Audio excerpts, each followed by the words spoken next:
The late start, just last few hours we've just been trying to deal with what needs to be worked through to make the meeting work well for today, and there's always last minute things. So warm welcome to our members of the public, to our staff, to our media, to our members who are here.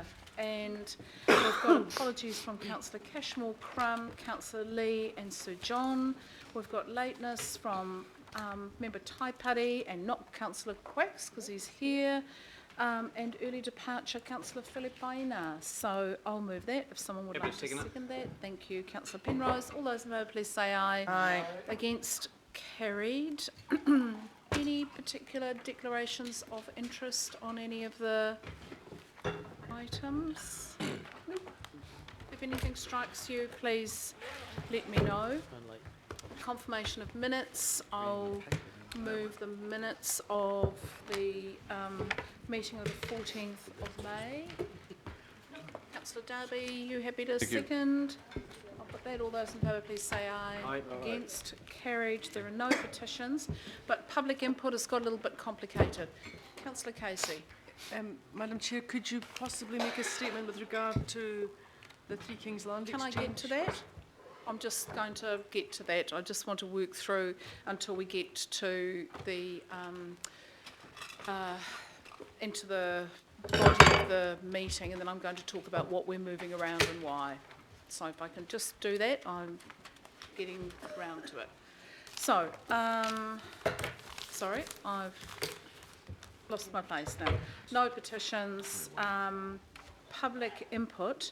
We've had a request from Ben Ross, who's in our agenda paper here, just talking with Ben, his presentation, which I just have to acknowledge Ben for the extraordinary work that he's doing out there in the community as a sort of planning advocate. We were just a little bit worried that Ben is currently kind of involved down the road with the unitary plan mediation, and there was quite a lot of crossover between the presentation, the possible discussion that may arise from the mediation, which is a confidential process to the panel. We're not involved, you know, as elected members in that, and the advice we had was that could well compromise Ben and the panel around the mediation. So thank you, Ben, for understanding the complexity of that. We had a public input request from Fletcher Residential and also Gary Bryant with regard to the Three Kings Land Exchange, but because this whole process is now going to go forward to a full public consultation, we felt it's much better for those parties to participate in that public process. But after our workshop, I talked to the staff because the workshop was pretty free and frank. It occurred to me that there was nothing that we discussed at the workshop or that came up that we couldn't sensibly hold in public. So I've made the decision that we'll hold the Three Kings discussion in public. I hope everyone's comfortable with that. We don't need to move any recommendations along that line, so we'll just deal with it after item 16. We'll go straight into the Three Kings item. Otherwise, everything is pretty much just as it is on the agenda, and we'll move through it. So first, and we've got Vernon will speak to our local board input briefly. So we'll go to public input, and I'd just like to warmly welcome Maria on behalf of our, and Sarah, Southern Gateway Consortium. Lovely to see you. Good morning, thank you. We won't take up too much of your time this morning. We're here for the Southern Gateway Consortium, which is the item relating to the item 12 of your agenda, which is Private Plan Change 35, which is seeking to rezone land to enable development for industrial purposes just off Puanui Road. And that is currently before you for a request to extend time for 2 years. Under the RMA, there's a 2-year time limit between notification of a plan change and when council needs to issue its decision. That would require a decision by 19 July. And the officer's recommendation is set out in the agenda is that the extension be granted. The structure plan process currently underway has resulted in delays. The structure plan which is occurring is for the entire peninsula, and the Plan Change 35 is just one small area that is part of that. And so a number of complexities have arisen, but we just wanted to make it clear that the complexity that's arisen is in relation to the issues on the broader peninsula rather than on our particular site. We think the extension of time should be granted because the consortium has undertaken extensive consultation with submitters, and no one would be adversely affected by the extension for a further 2 years. To the contrary, the interests of the consortium and submitters who have engaged with to date would be adversely affected if it was not granted. Extensive work has been carried out to address the effects of Plan Change 35, and this has assisted Council in better assessing and responding to the environmental effects, not only of the plan change, but for the broader structure plan area. The lack of hearing and subsequent decision on Plan Change 35 has not been caused by unreasonable delays by the consortium, but rather this broader work on the wider peninsula, which all parties and stakeholders have been involved in. So we would urge you to agree with the officer's recommendation and grant the extension to 19 July 2017. Happy to answer any questions. Great, thanks Maria. Any questions? Councillor Penrose. Thank you, Madam Chair. Look, I'm happy to move that they be thanked, and I'll talk to the item when it comes up. Brilliant. You move that they'll be thanked. Seconded, Councillor Darby. No other questions? I'll put that. All those in favour, please say aye. Aye. Against? Carried. Thank you.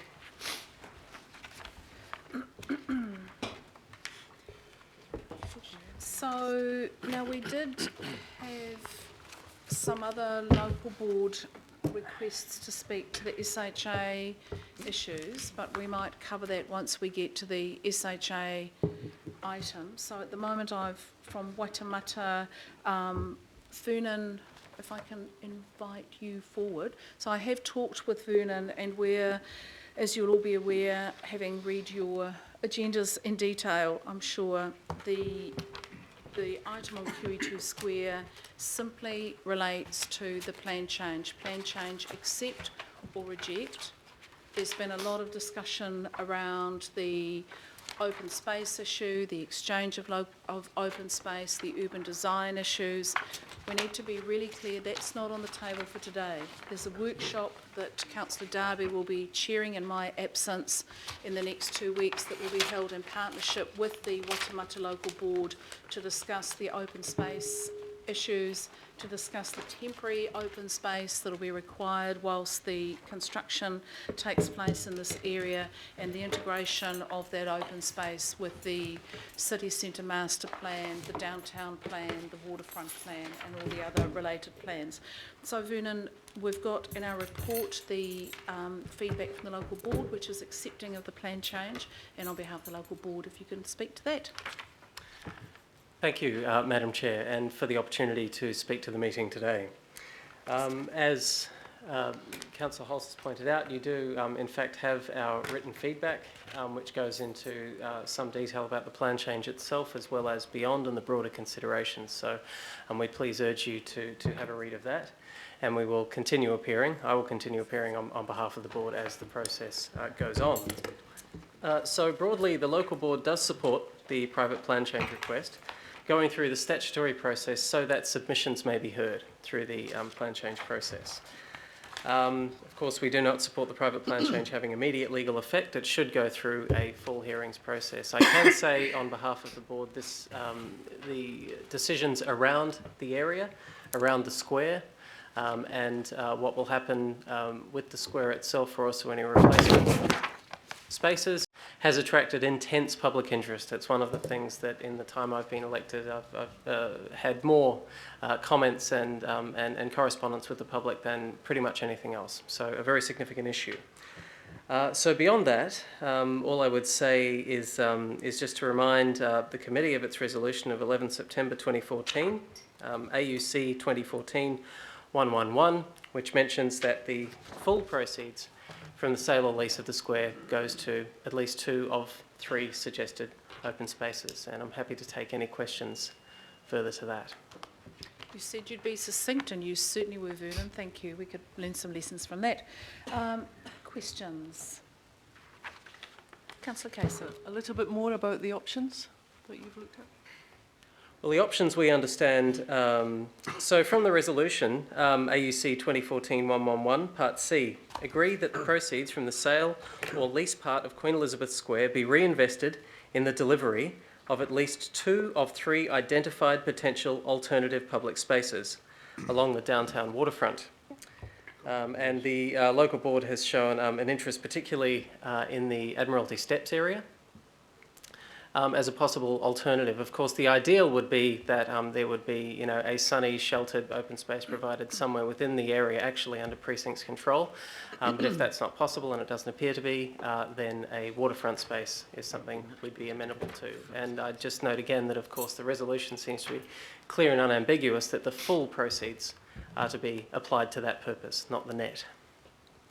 So I urge councillors to please attend the workshop with the Waitemata Local Board where this will be discussed at length and with detail. So Vernon, thank you very much. Sorry, have we got copies of those resolutions or on the board? It's in our, the board feedback is in our pack and our resolutions are online. 193.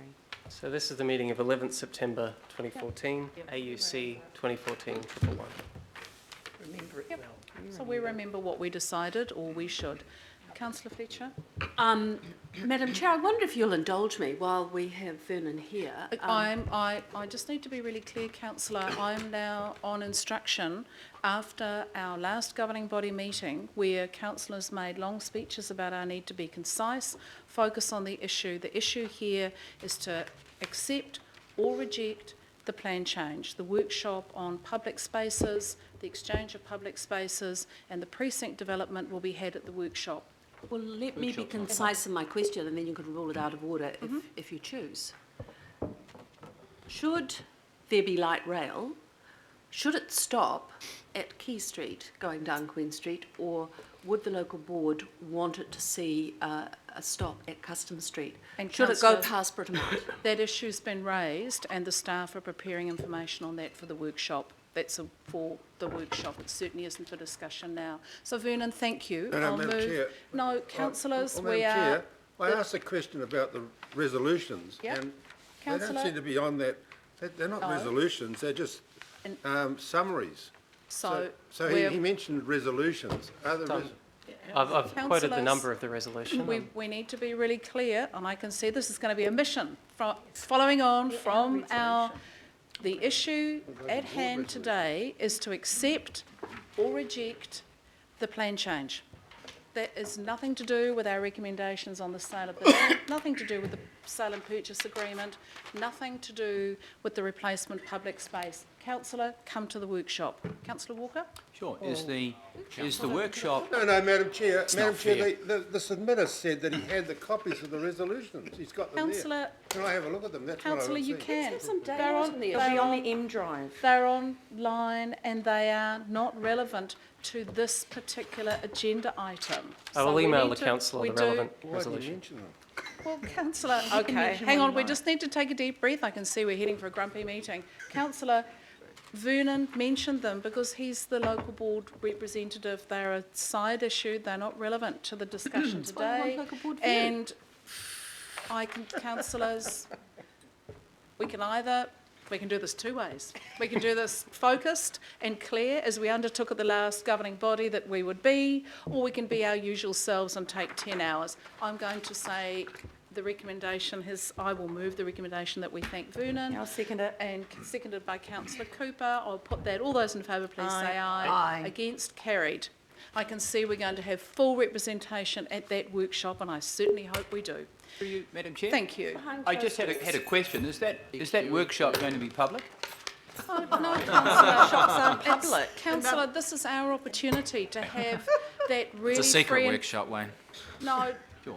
councillors, Thank for you, Madam those of Chair. us, Councillors. Thank for you. those of us that attend all of the workshops, Oh. having this workshop together with the local board, it gives us a chance to talk about some before anyone writes down yet another understand. secret meeting, it would be quite unacceptable for councillors and the local board and our staff to discuss the sale and purchase of pieces of very expensive land in downtown with the public there? What are we going to do with the ratepayers' chequebook? Write open cheque for private landowners? I don't think that's wise. Our fiduciary duty, and I'm sure that there are some councillors who have an awful lot to say about how we can save money. The headlines, council interested in purchasing piece of land will treble the price. Would we have that meeting in public? No. The matron's in So, charge. let's move on. Should have been a school teacher. Shall I flick some water at him? I tell you what, I'll get. Calm him down Remember now. whipping. Well, You don't want the whipping process to start. It could be ugly. So let's sounds- move on. is that a to- threat or a promise, Madam Chair?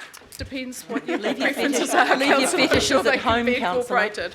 We move on to Might have- extraordinary we'd have to business. employ a staff There is member none. to do it. There's no extraordinary business. Notices of motion. There are none.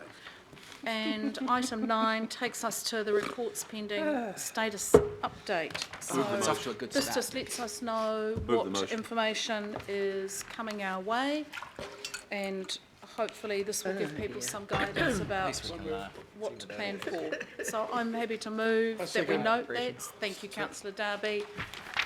Let's You can ask a see this question on side that. is the rowdy side. Thank you for the hard-working Let's side. ask a question. Oh, that's not fair. You're good. In relation to the Central Wharves strategy, Yep. is that, it doesn't mention there anything about public consultation. Are we going? So is that's still on the books, is it? Is that being done separate to the future port study? Oh, so this, we haven't, so there are no staff here to talk to that item. This just says that this is actually coming back to us, so it just lets people know what's working through the system. But, yeah, you know, we can't ask any details. So when's it coming back to us? It's in light of the future. Right. Oh, all right. So I guess you can say it's a major community consultation when we start our year-long community-run port future plan workshop work program. Anything else on that? Okay. Can I get a report, can I get some information back from the officers on that, please, Madam Chair? On the wards? I want to know what is the correlation between the Central Wharves strategy and the future port study, and will the Central Wharves strategy, is it still, it was said that it would be up for public consultation, going to be a full-blown consultation. Councillor, yeah, we so can't go I- into that now, because the okay. reason why we've got this, and again, you know, this is a bit of getting used to, this just simply tells us what is being worked through the process. My suggestion is that the focus of the workshop for downtown, waterfront and CCIG integration is the perfect place to talk about how those two processes come together. So, you know, I would imagine Rick Walden and the crew will be part of that workshop, so that's exactly the right place to have that discussion. Okay, so memos, and if need be, you know, we've started a new process of, if there isn't actually a report and a decision that's needed, is having the memos and briefings attached to our reports. We can actually give people a bit of an update on just where that's at anyway, if needed, but I don't think we need a whole report. So we've got the memos. Someone happy to move that we receive that information? Councillor Darby, seconded Councillor Cooper. All those in favour, please say aye. Against? Carried. So we now move on to plan change 28 to be made operative. Madam Chair, So happy to move that in light of my we'll absence of do other... Councillor Penrose and Darby. I'm happy to move that, Madam Chair, in the absence of my good Southern councillor, Councillor Bill Cashmore, who we know is overseas. Would you like me to make a quick comment, Madam Chair? Yeah. Quick comment being that this has gone through a robust process, ticked all the boxes, and it's straightforward, Madam Chair. So, in light of that, happy to move it. Great, thank you very much. I'll put that. All those in favour, please say aye. Aye. Against? Carried. So then we get to item 12. Not too sure who's... Anne, are you talking to this one. Welcome, Anne Chen. Right, over to you, Ed. Morning, Madam Chair, and I have Mark Dender with me. He's the team leader for the Mangere Otahuhu Local Board and Otara Papatoetoe. Councillors, you've heard the comments from Ms Battistich earlier on. So the request for the extension is in no means a delay caused by the Southern Consortium, and I'd like to acknowledge the cooperation and the input from the Southern Consortium throughout the wider structure planning work. So we really, it's a procedural matter that we have to seek the extension, and that is supported by the Southern Consortium, the applicant for the private plan change. Happy to answer any questions. Madam Chair? Councillor Penrose. Yep, thank you, Madam Chair. In light of that, and also in light of the previous presentation, and been one at the thick end of this over the last number of years, thank you, Anne. Absolutely going to ride in behind us, Madam Chair, and we're just going to go through the process over the next couple of years. As we know, NZTA is really the elephant in the room here, so happy to move it. I'll second. Oh, anybody can. Sorry. No, it's all right, it's all right. Doesn't worry me. You all right? Yeah, ladies first. Okay. All right. Any other No, honey. discussion on that? Right, been moved by Councillor Penrose, seconded Councillor Webster. I'll put that. All those in favour, please say aye. Aye. Against? Carried. Thank you very much. Thank you, Anna Mark. Goodness, we're behind months. Right, so we get then on to item 13, and welcome Zhao and Megan.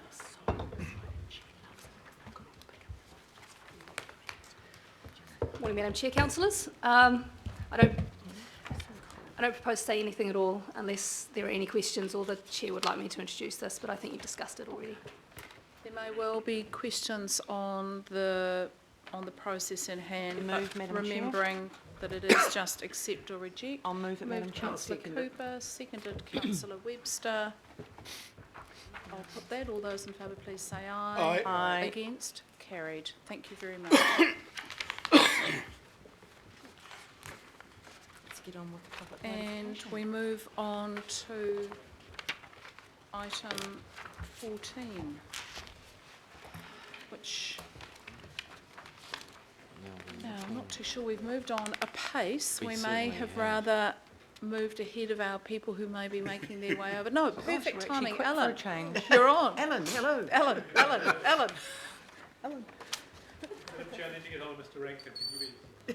Shall we? We absolutely will. I'm a little bit surprised we've got there this quickly. Perhaps we can just take a 2-minute adjournment, councillors, and grab a coffee while we wait for Mr.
Okay, thank you.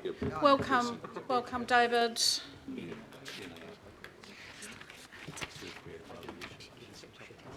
Thanks, Alan. And Graham, if we could make a start, that would be appreciated. Thank you, Madam Chair. And we've got a presentation.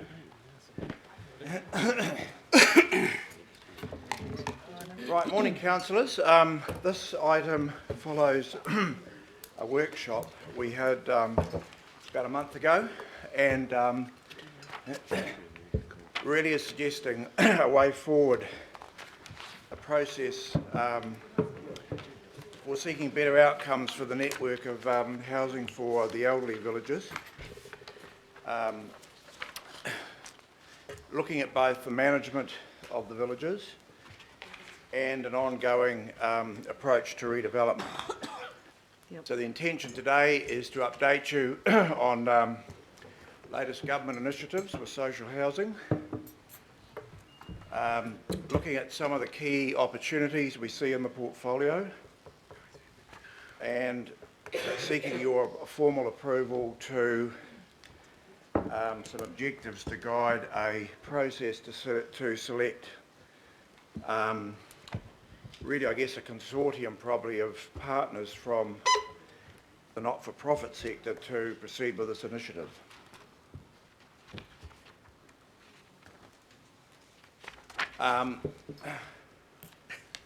Go next to where we want to end up in terms of recommendations. Yeah. I'm not as fit as I was.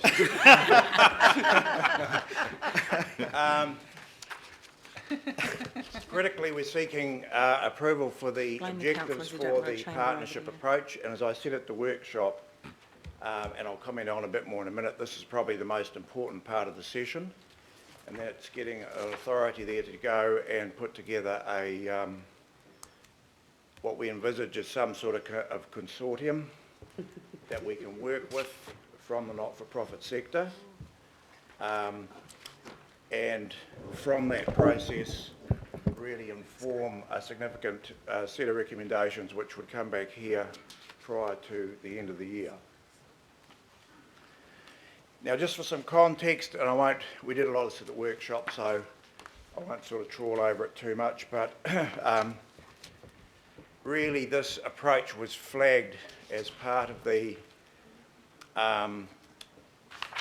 strategic framework, if you like, following from the Auckland Plan and the Strategic Action Plan on Housing. And you can see there that the key elements of enabling redevelopment on our current sites was flagged, using our asset and the need to help grow the whole community housing sector. And part of our own statement of intent, of course, is to be promoting exemplar housing developments and increasing supply, particularly in the affordable sector.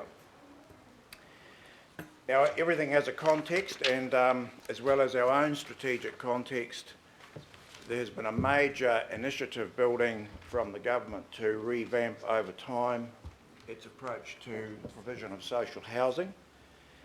And that strategic initiative is very much around the government revamping the funding model to open up the supply and management of social housing much more broadly than just Housing New Zealand, and to, over time, in a model that's very common overseas, have a significant amount of social housing provided by the third sector, as well as obviously still an ongoing significant government agency involvement. So the key parts of that are shifting government subsidy assistance to being something administered by the Ministry of Social Development, who have the ability to look at tenants, look at social housing provider options, and decide what the what sort of options it's prepared to fund. So it broadens all that out. and obviously Auckland has been identified as a significant area where the government is not currently meeting social housing needs. Key thing about those subsidies I just referred to is that a clear part of the government's strategic approach is that because it wants to grow the third sector, the entities that can be in receipt of these subsidies need to be at arm's length from a council. Now, just exactly what that means at the end of the day is not entirely clear, but it certainly means that the council needs to be prepared to give away a lot of the sort of control and maybe full ownership, or that's not entirely clear. But clearly it can't just continue to be a sort of a council-run enterprise if we want to access that subsidy regime. What you see on the other hand is that over time, that subsidy regime moving obligations off ratepayers and over to taxpayers is a significant source of revenue, which will enable us to get much better outcomes from our sites if we can trigger the capacity to get those subsidies. Now, you've had all these facts before, so I won't go over them. Obviously, there's just the numbers. And key thing probably to note there is that in terms of that bunch of own your own housing, we're sort of putting that to one side at the moment because that is quite a complicated policy issue on its own, and we don't want to hold up the main game, as it were, but we will have to return to just how we get best outcomes for that portion of the portfolio in due course. What we should be clear about is that this network of sites is really a huge strategic opportunity for us. Essentially, it represents a significant block, even though it's not all together, 60-odd hectares, 26 hectares of land. Much of it is in very good locations and much of it is capable of having a lot more housing on it. So when you think about our land holdings and what's suitable for residential, this is a significant opportunity for us to make a real difference to both social and affordable housing. There's a lot that's going to be possible from a redevelopment program, as well as the opportunity, as I said before, to access a whole new stream of revenue, which will be the government subsidy regime.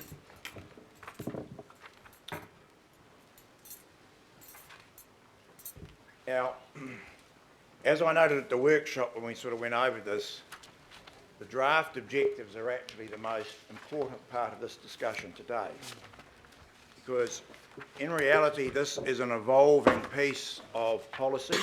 No one knows, all the answers at the moment in terms of where the management evolves in terms of different models and potential for improvement, the redevelopment model and how we get the best use from the sites, how we come up with a funding model that enables us to replicate at least the number of housing units that we have social housing units we have at the moment, if not more, how we get a tranche of affordable housing onto a lot of those sites if they're suitable. All that has to be thought through. So we can't pretend that we can sit here today and know exactly how this will play out, even in fact the exact nature of the partnership consortium that we will end up with these not-for-profit providers.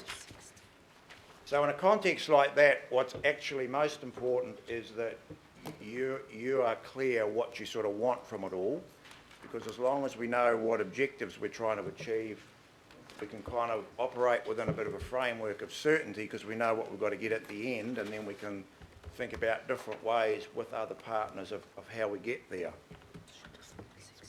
And I think, judging from the workshop, there was a general level of comfort that this list of draft objectives kind of capture most of the discussion that's taken place at earlier workshops and from existing policy positions the council has. So it's, we want to keep at least the level of current social housing. We need to look after the tenants we have at the moment and any transitional arrangements. We want to grow the capability of the not-for-profit community sector. We want to access non-ratepayer revenue through the subsidy regime, potentially philanthropic organisations giving, maybe putting in capital. We want to make sure that we get the best yield we can from the sites that we own. We showed you examples at the workshop of some sites where it's possible to treble, or even in some of them like quadruple, you know, the number of housing units. And the one we did as a pilot a couple of years, or 18 odd months ago, which was Wilshire Village, what that demonstrated is you can, that literally sort of quadrupled the yield on that site. Now, they're not all like that, and we don't know enough at this point about how much we can increase the overall yield, but we do know it will be material.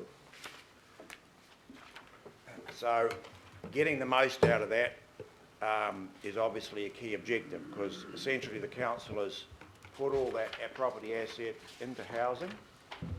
Obviously we're all failing in our job if we don't get the maximum number of houses we can on those sites consistent with good urban design principles. Other objectives we've got there are clearly there's going to be a very slow, measured and phased approach to implementing anything.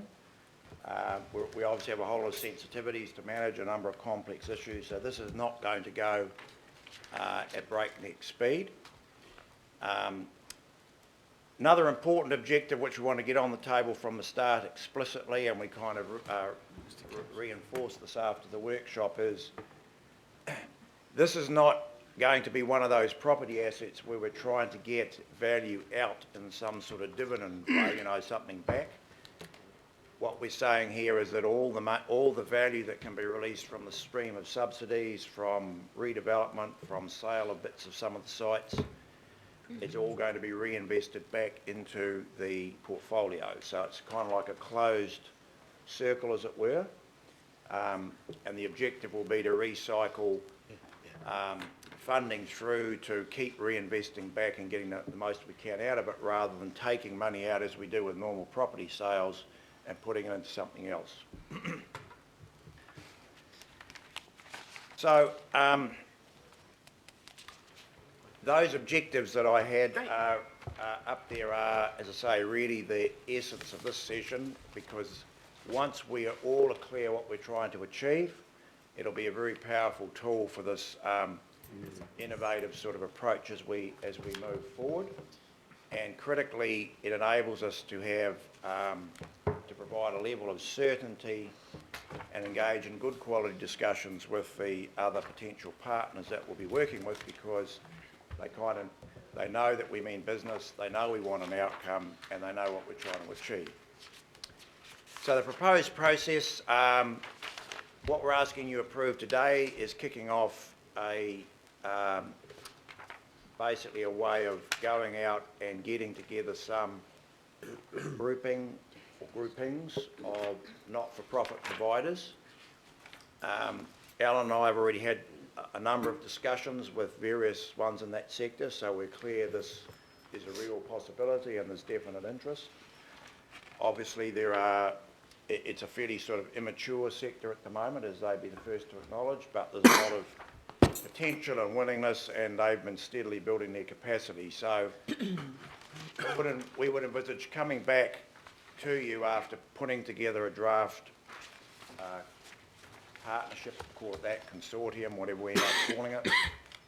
We'll have done some preliminary work with them on next steps, and we will be coming back to this committee to get that whole package ticked off. So nothing is going to happen in terms of commitments without bringing it all back in sufficient shape. You can see clearly what it will look like and what it will do. And then the next stage will be, once that consortium has been formed, to then think about a whole approach to redevelopment of the sites, and that will again involve us coming back perhaps repeatedly to this committee over time as we kind of flesh that out and want to move to action mode. That just gives you some thoughts on the structure potentially. We're keeping it fairly flexible at the moment, and a lot of this actually is based on feedback we've had from the third sector about what would work for them. These are the sort of criteria that we'll be looking at applying in looking at who we would work with. Again, pretty common sense stuff. To the extent it's around, we're looking at capability and track record. They need to be registered chips, to use the new vernacular. Some capacity to show they can work together in partnerships. So these are going to be the kind of things that we'll use to sort of select who we would look at working with. And they're just some implementation dates now. They are, to be honest, even more indicative than normal, because this is something that we don't know a lot about yet. So that's the kind of thing we're looking at timeline-wise, and it may well, and when all this emerges and a model gets identified, it might need to have some kind of formal consultation as part of next year's annual plan, but it might not. And then, you kind of start to look at a potential implementation commencing very gradually from somewhere around halfway through next year. But that too is just an indicative. So that's about all, I think, Madam Chair. We're happy to answer questions. Obviously, Mr. Bodman's here from... Rowan. Introduce Rowan as well. My apologies. So we've got a good team for answering questions. We've got Councillor Fletcher, Member Ngamani, Councillor Cooper, Councillor Watson, Councillor Casey. And Walker. Well, And Walker. Madam Chair, thank you. And you've asked us to be succinct today. I just want to move the recommendations because I feel that the objectives are well articulated, that the concerns that others might have, I think, are satisfied with the point that has been made in terms of ring fencing, the resources and the funds associated with this. And I think it's a really good set of recommendations, and I'd like to commend all of the officers who've worked on it. Thank you, Thank you, Councillor Fletcher. Appreciate that. And Councillor Cooper will second. Just if we could add an S on Roman numeral 1 for community housing providers, because I understand it may be consortium, and just not limit us to one. Is that acceptable to the mover? Yeah. Just give some more scope than just choosing one. All right. So we'll go through and take questions, and then we can speak to the recommendations. So, and take out the A. Kia ora, great initiative. In the Māori impact statement, you talk about that Māori space and some of the information around that and the importance of having mana whenua and urban Māori authorities engaged in the process. Would you, just wondering whether there needs to be a draft objective that actually says that will happen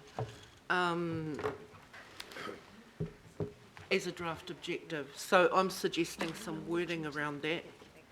And I wondered if you'd have any problem around that, just given the 32% of main applicants being Māori, and your acknowledgement of the partnership approach that needs to tap into those opportunities that exist within tribal interests and urban Māori authorities. Do you have any problem with maybe adding that as a draft objective? Well, I guess the only issue is that we're assuming the primary criteria for, if you're talking, there's having objectives, which are what we want to achieve at the end, and then there's having some clarity about the types of partners we want. Obviously, we are very interested, as this report notes, in working with iwi. We would want there to be clarity, though, that at the end of the day, we need to select potential partners, whether it's for tenant management or development, who have got the experience and capability to contribute.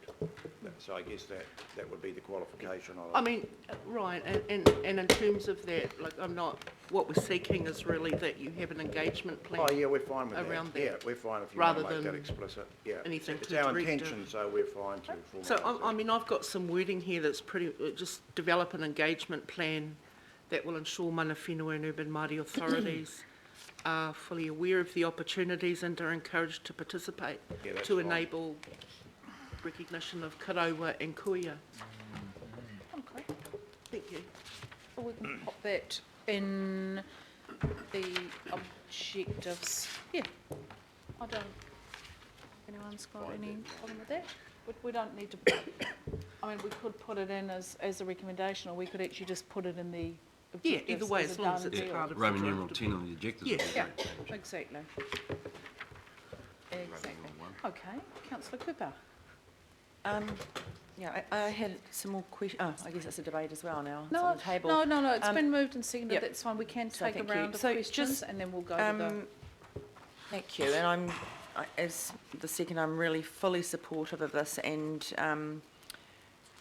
my understanding is with the meeting with some of the community housing providers that they're keen to engage in this process, and it seems to me that there's also an opportunity for mixed tenure, which I think it gives us that opportunity to get right into the affordable market, which is something that it's very difficult for private developers to do.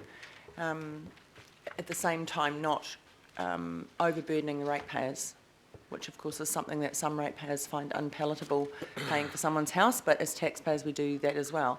However,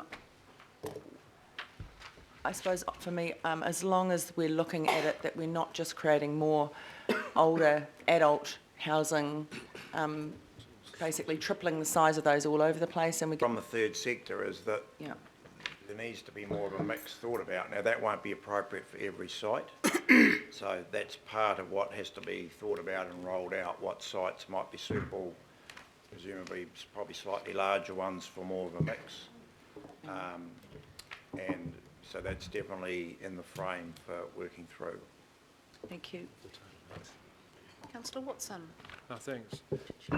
Yeah, just looking to reconcile the verbal statement to the effect that we want to make a real difference in social housing with the phrase that's actually used in the draft objective, which is to maintain at least the current level of older adult provision in social housing. Notwithstanding everything you've said in your presentation, obviously just to maintain, at least maintain, just maintaining with a growing population means you're actually falling behind, of course. So I'm just questioning that particular use of that phrase there. It doesn't seem on the face of it to be particularly aspirational, but perhaps maybe I'm reading too much into it. But that doesn't sort of mesh those particular words with making a real difference, is what I'm saying. Madam Chair, if I could respond, Councillor. I mean, I think what we're trying to do is give comfort to council that we're not going to go out and remove all the affordable housing and build a whole lot of other housing. I think so. The maintain was we guaranteed the commitment to the existing stock, and that's why the word maintain was there. And then the intention clearly is to grow the stock, and that's an aspiration. So it was trying to build the comfort that councillors needed, that we weren't simply going to just change this whole portfolio overnight to something else. That was not the intention. It was to at least maintain what we've got and grow. Councillor Casey. A couple of questions, David or Graham. First of all, can you tell me how many people are waiting to go into our council houses for older people? It's a waiting list at the moment.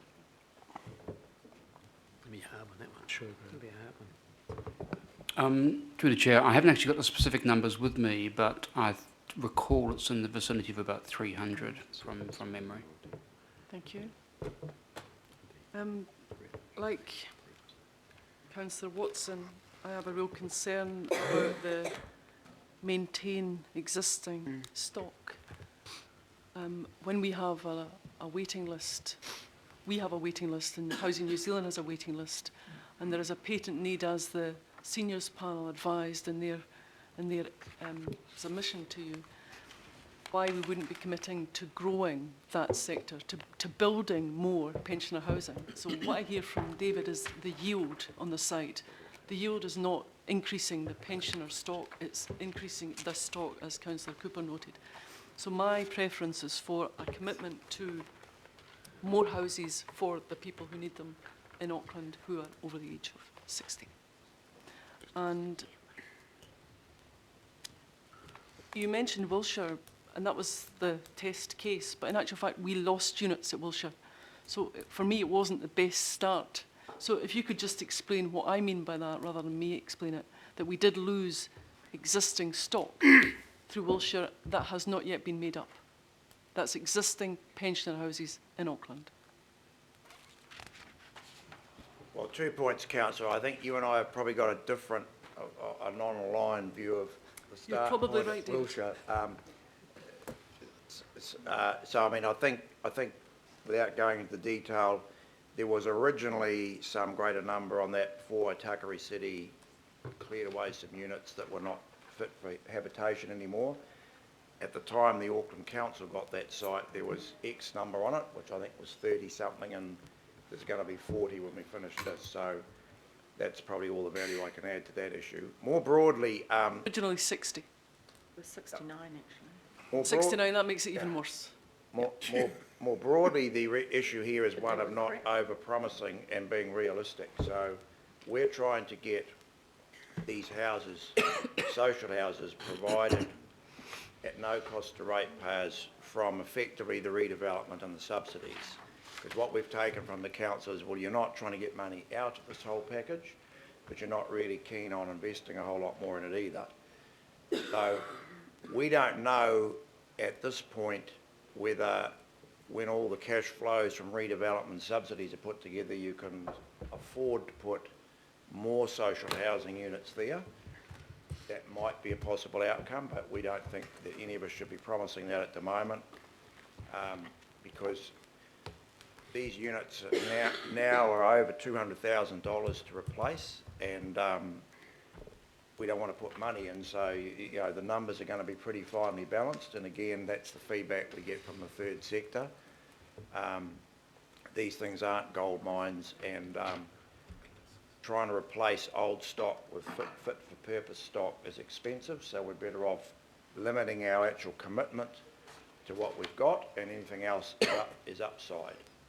And in addition, we know that we can deliver affordable housing, which isn't the same as social housing, but it will provide, we know there's huge need in Auckland for that tranche of housing that's between social and, you know, $700,000 plus.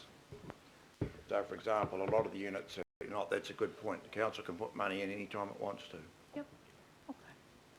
Okay. Councillor Walker. Sure. Just got a couple of questions, but first of all, I just endorse the comments made about not just maintaining, but obviously having some proportionality with the population of older people in Auckland. Couple of questions though, and I note that there's a mention that we're going to be protecting the asset, so the assumption I'm making is that we're retaining ownership at least over the land, and I would assume some ongoing relationship so that if the social housing provider falls over, we can acquire the interest back, because those circumstances have happened. Okay, so as was the case with Wiltshire, there will be, if you like, titles within these sites that will be sold off, because basically if we're looking at a model of social, affordable and kind of market housing, obviously people are buying titles, probably. So as in the case with Wiltshire, the council will end up owning 40 of the units, but there'll be 140 on the site that will be owned by others. In terms of the ongoing council ownership of the social housing units and keeping control of it, that's the degree, what form that takes is one of the things we need to work through with the third sector providers, because it may be that the council ends up with a significant share of the ownership of each social house, or the consortium ends up owning the social houses in which the council has certain controls and powers. I mean, that's what we have to work through. And yes, we'll be also making sure in this process that the sites, if something were to fall over, the sites don't somehow get alienated from the purpose. Alienated from the purpose or alienated from council? Well, the same thing, alienated from the for use for social housing. So we've got to make sure there's no way something happens that we end up losing control of the sites as being for the purpose that they exist, which is social housing and affordable housing. I'd just like to signal an interest in the detail here, because I think that's critical going forward. I'm mindful that we shouldn't be losing the asset. By all means, we could have a relationship that's arm's length, but that does not mean reducing our asset. It could mean growing it. Yeah. Thank you, Councillor. And I think if I'm understanding the presentation correctly, we need to first of all say to our team, go out and explore this with our community housing providers, and as it's reported back to us, we make sure that we work through exactly the kind of detail you're wanting, because that's in the purposes. And I think without putting too fine a point on it, we're trying to have our cake and eat it too. How do we go and get partners so that we can access the income-related rent subsidy that is not available to council? We cannot get that. If we partner, then there's an opportunity to utilise that lump of money that is not available to us to make sure that we actually hold on to social housing. I don't think there's anyone here who's advocating that we bug out of social housing altogether. I really don't think that's it at all. Councillor Clow. Two things. I had some consequential changes up there which have been incorporated, so I'm happy about that. But David, there's one thing that struck me is we perhaps do have some sites that we own now that really aren't suitable for redevelopment, and it may be better we're looking at moving those sites on and reinvesting the money elsewhere in developments we have or land we have. Will you be looking at that? And because obviously your CCO is about to evolve into a development Auckland, and there's going to be opportunities happening and that will pop up, and it could be that you may be coming back and saying, look, we think we can, if we sold this which has got 10 units on it, we might be able to reinvest and put 20 over here, perhaps closer to a town centre where it's better for the elderly, regards access to shops and community, etc. You got any comment on that? Yeah, that's quite right. So Graham's unit has developed criteria around what constitutes a good location for this form of social housing, and a lot of our sites meet that criteria but are underutilised, and on other sites we have don't meet that criteria. So logically, as part of an overall redevelopment program, you would exit those sites and, as you say, recycle the money back into a better site for the same purpose. Do you want to add to that, Graham? No, it's just really part of the fit for purpose equation, location, the quality of the amenity, it's everything that comes into making housing suitable for purpose. Thank you. Councillor Clow. Councillor Wood. Yeah, I've just got a question in relation to paragraph 25, this contiguous bed sits. I take it that is the situation where they're pretty inferior type units, and there's been a project, I think, in the days of North Shore, where some of those units were being modified so that 3 units would be turned into 2. Is that correct? Sorry, I wasn't quite following the question. So you were saying some of the units have been modified already, is that right? Well, there was talk of it. I don't know if it actually came to pass. I think it may have happened in the future, in the past. I mean, Saying where there were 3 bed sits turned into 2 single bedrooms. So I mean, sorry, I mean, if there's been the housing stock on the shore and elsewhere is in various states of condition. So some. And I'm just asking, did that happen? Oh right, sorry. Look, I'm not over all of the detail. I am aware that there have been units that have been upgraded. Darlington Court, for instance, recently, which was recently reopened. I'm not aware of any situations where there's recently been an upgrade where, say, 3 bedsits have been moved into 2 one-bedroom units. I'm not certain, Councillor Wood. Okay, but so I just want to say that that's something which may happen in the future. And, Councillor Walker's talking about, I don't know what happened up in Rodney with yours, Councillor Walker, but... Haven't got any. We didn't have any. Oh, you didn't have any up there? No. Oh, well, it's good that you've come on board with it down here. Council flogged them off. So anyway... A lot of bad stuff happened in the past. We're here to try and fix it. I think that you know, We stuck to core it business. is an issue that will have to be looked at because, you know, some of these bed sitters aren't particularly good. They're properties that were developed in the 1950s. And when the government in those days had a subsidy program which helped local authorities to get into building retirement villages, as they were called in those days. And I think that we're now having to deal with the aftermath of what happened in those days. So that issue of maintaining at least the current level of older adult provision may be something that we'll have to look at quite closely because, you know, I think that it's important that we also look at the quality of these abodes, because I think in some cases we're putting people into places which, you know, aren't too great as far as the quality of what they're going to be getting. So and when councillors are saying, oh, we don't want to drop the numbers, well, I think we're maybe changing ourselves and the people that are our tenants. And that's something which we're going to have to look at. So how, you know, how we can kind of put that in there and abide by it, I'd like to know from Mr. Bodman as to what his views are on that. I'll try and answer the question through the chair. I think the point is that much of the current portfolio, as we've said in the paper, is not up to standard. It's not what we call fit for purpose. I mean, I think from memory, about 60% of the current portfolio is bedsit units.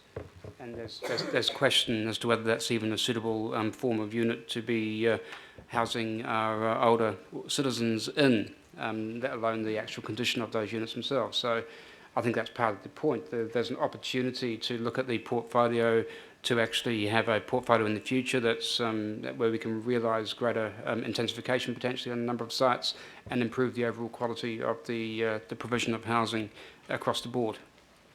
Okay, so... Chair, sorry, just to carry on, sorry, Councillor Wood. I mean, it is a portfolio approach, and I think one recognises that there's places where it's simply about offloading property and raising money and putting it into different properties. That's one issue. The other issue is improving what we've got, and it might mean refurbishment rather than replacement. And others, it might be multi-level construction, which significantly adds to the numbers. But across the portfolio, that's the sort of balance that would need to be maintained. And I think in talking to the community housing providers, they know their market in these different locations, and they know what those people need and want. And how we can deliver those is up to that partnership on a portfolio-wide basis. So you're right, in places the numbers may reduce, in other places they may raise significantly, but overall the intention is to grow far beyond what's there now. And I think from a portfolio-wide, there's no reason why it shouldn't, as well as the quality and the level of service. So, okay, so I think that this is an excellent report, and I congratulate the writers for what you've put together here, because I think it's something which we've been talking about since the start of this council, and we've now got our, got around it, and we've now got something which I think we can move forward with, which will give us some major improvements. It's going to be done on a business-like manner. It will involve, I think, selling land that has got at a premium and get a good return for, and we can put that money back into other developments which will increase the stock. So I congratulate you. I'll await the return of your report at the end of the year. It'd be really good. So thank you very much, and let's get on with it. Thank you. It's a very good summing up. Sadly, I've still got Councillor Filipaina, Stewart, Member Taipere and Councillor Quacks. And then I think we can probably move on. Councillor Filipaina. Thank you, Chair. My question is regards to 26 on our agenda, and that's around the properties that are currently across Tamaki Makaurau. So has there been any work around the population increase of our older persons, our more mature people across Tamaki in respect to these areas? Because I think that there's an indication as to what you said earlier around the opportunities to still increase when we can housing for the older persons. So that's one question. Yeah, through the chair, yes, we did do some early work looking at where the projected growth in people 65 and over were and how that matched against the current portfolio, and there is definitely some mismatching there. And so my feeling was that that should feed into the way that the future redevelopment plan overall the portfolio should be shaped. Informed by that. Can you get that information? I mean, I'll be interested personally to have a look at the information around the growth of our more mature community people in here, because it just, at least for me, have an idea as to which area we should be looking at seeking opportunities for housing for our elderly. So can you send that through to me, and at least at some stage it'll be used? The others through you, Chair, is when I look at maintain, and there's been comments saying that that's a draft council objective, and that's fine, but there's been comments around, look, that doesn't, or that won't negate us from seeking opportunities to increase our older persons' stock that we currently have. Is that the case is that how I heard it correctly? Or I mean, yeah, so is that the case, or are we saying just leave it at what we've got? No, the objective isn't to keep what we've got. So the way to put the objective is we're guaranteeing to keep what we've got, but obviously if we can make the numbers work without needing more ratepayer input, we will produce more. So there's another bullet point down further, and I'm looking at Roman numeral 5 on under 35 in our agenda on page 43. So through you, Chair, I'm just trying to sort of capture the fact that, you know, look, we need to seek opportunities, and it's been confirmed by the staff that is here that, you know, we will be seeking opportunities to increase not only our social and affordable housing, but also our housing for the elderly. So, I mean, would there be any issue of putting older adult provision or older adult or homes for older persons in that particular objective through you, Chair? Or is it a given? I mean, look, if it's a given, I'm happy with it. But if it's not, I believe it should be included, because the stats that I'll be getting sent, and I mean, if others want it, that'll really dictate to me where we can at least put or seek opportunities around Tamaki Makaurau, around increasing the stock on a needs basis. And so Chair, I think I'm speaking. So yeah, Chair, sorry, David, I'm just trying to get some guidance here whether putting that in there would make any difference, because it's been told to us verbally. It's micromanaging. If we have an objective around seeking opportunities to increase the stock, there's no issue. Okay. We're just reluctant to make commitments, but if seeking opportunities is fine. And sorry, sorry, Street Chair, I'm not asking for a commitment. I appreciate that. Because it's been already said by you that yes, we will be seeking opportunities. I'm trying to clarify that, so then at least our community out there know it's just not only for social and affordable housing, but it also includes the opportunity for our older persons. I don't know what sort of word older persons like. We're calling it older adults. We Older might adults. need to talk to our Mature. Some of them haven't Sort of matured, like that's us. the problem. So, and Chair, look, just lastly, through you, sorry, Chair, look, look, just lastly, well, there's two more. It's just about the $38 million set aside, and the refurbishment is closer to 70 million. So, I mean, obviously there'll be a discussion that we'll be having around this table around that. It's been highlighted in the PowerPoint. But David, can you tell me, around the social housing context, it's got the income-related rent subsidy. And, you know, I mean, for us as a local authority to access those, or our community to access them, can you just explain what that bullet point says? It's got local authorities can only access through the entity that is operating at arm's length. So, so for us, whatever provider or providers, if it's a consortium, if they are sort of in partnership with us, the income-related rent subsidy can only be accessed through there by the tenants, and so where ours is just hands-off. Yeah. So the deliberate policy intention of the government in order to grow the third sector is that, exactly as you say, that if you keep running it as a council operation, you can't get the subsidy. So that's one of the reasons for doing this. Yep. So it has to be at arm's length, and it's still, I guess, evolving exactly how that, there's various ways you can probably achieve that, which is what we need to be looking at.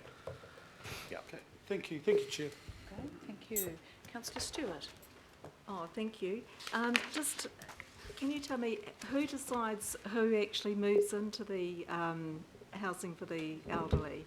Is there a checklist? And why I'm asking this question, I know in Manukau days we used to have people that would move in, and one of the big complaints was that there'd be people that would be just recently had arrived in New Zealand, and they'd be living with their family members and bring the grandparent over, and didn't work out, and then they'd move into one of these homes. And I'm just wondering whether there is a checklist, because you know, there are a lot of people that have perhaps lived all their life in New Zealand and paid taxes, and for some reason they've got onto hard times, and I just wonder if there is a criteria. So you're talking about at the moment, Councillor Stewart? Sorry? You're talking about the present situation? So how do we Yes, how I mean, do we decide? Short answer, yes, absolutely, criteria. And at the moment, those criteria, we're working on the basis of the legacy criteria that existed in the previous local authorities. We're currently in the process of reviewing our eligibility criteria to have a consistent approach across the entire region. And there's certain criteria around income, around age, around residency, which apply. Okay, and just another question, just having a look at your own, you're saying there's 150 units.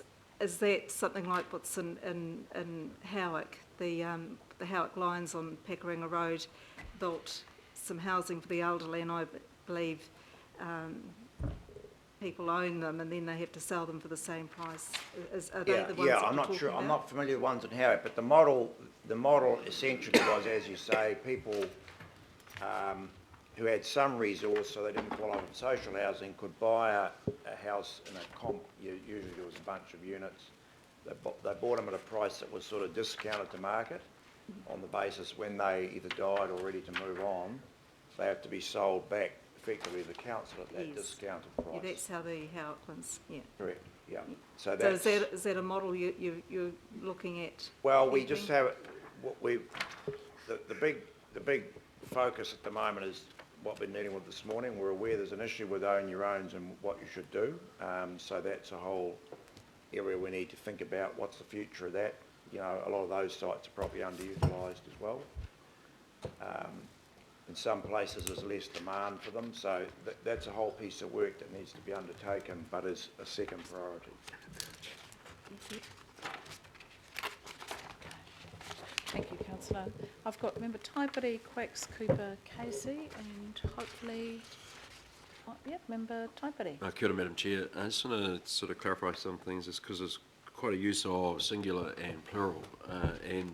When I look at executive summary paragraph 4, it says stage 1 is securing a community housing partner.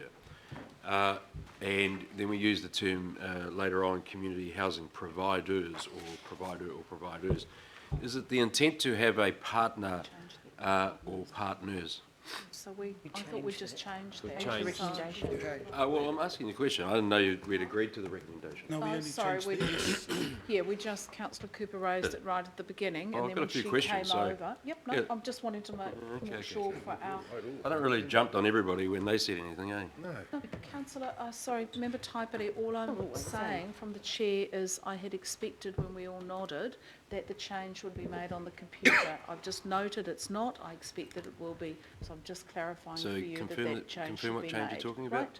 Right? I do. Confirm what change you're talking about, Madam Chair? So this is the community housing, the partner, the providers and partners, so that we have an S on hang on. both. It says seeks community housing providers that will partner. And so my question again is, are we talking about a partner or partners? Madam Chair, in the discussions that we've had, and I don't know whether councillors or members are aware, some of the housing providers, community housing providers in Auckland have got together in a formal consortium. So what we're saying is we're not precluding either a single entity whether it's accessible properties or one of the housing foundation, or a consortium coming together. We're not precluding any option coming forward. So can I say that, put it this way then, if 5 housing providers came to you and wanted to be partners in their singular right, is that an option available? Yes. Yes. Thank you. So how many housing providers are there that you know of? At least 11, 12. Yeah, there's a sort of 12 to 15 that have presence in Auckland. Sure. So how many of those housing providers are Māori providers? Registered. I think only Ngāti Whātua Ōrākei is the only registered community housing provider that is iwi based in Auckland at the moment. Okay. So we go through a selection process and identifying providers, whether they singular or consortium based, or partnership with each other, and could enter into one or more partnerships. Correct? Yeah. So if Councillor Wood had one and I had one, and I was a Māori housing provider, you would enter into a partnership. You might enter into a partnership with both of us in our own right. We're not ruling anything out. Obviously, in practical terms, we don't want to end up with 15 different partners, but could easily see we might end up with 3. Yeah. Okay. So, Madam Chair, just to follow on from where Leanne was earlier, seeking Roman numeral 10 in the draft objectives, because the resolution reads, approve the objectives for the Housing for Older Persons Partnership approach outlined in the agenda report. I note that Roman numeral 10 is not part of the agenda report. So is it a given that it's been included as part of the agenda report today, or does it need to be added to Resolution A to be specific? What would your preference be, team? What makes it clearest to you, via recommendation or to simply add it to the list of principles, objectives under which we're operating? No, it probably doesn't matter, Madam Chair. But add it, we know it's there. Add it to the add to the objectives is probably good. So we'll add it directly Roman numeral to the 10, add those objectives. words, Yep. and that everyone knows that that's what they're voting for, Renee. Thank Cool. you. Yeah. All right. Councillor Quacks?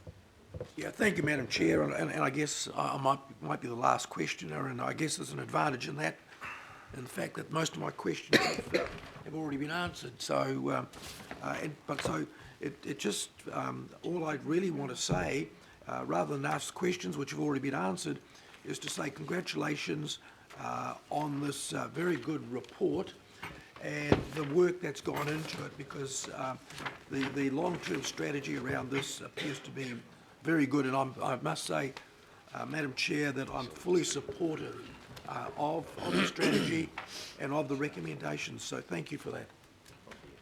Okay. Councillor Cooper? Thank you. I would clarify why I asked to have a plural for housing providers, because I think that if we look at the areas we're looking at, some may be, we may move them around, etc. But one of the reasons we want to move over to registered community housing providers is because we think they can do a better job of this, as well as accessing the IRRS. And that may mean that, say, for example, a provider that understands people in the south, that does that wraparound stuff, or the west or the north, might be better placed. I don't know, but I think that's what we're trying to do. There's several objectives to this. One is to make sure we can have really good wraparound landlord services for our vulnerable older people. The other one is, as Councillor Filipaina mentioned, we have a shortfall for refurbishment, which we cannot meet.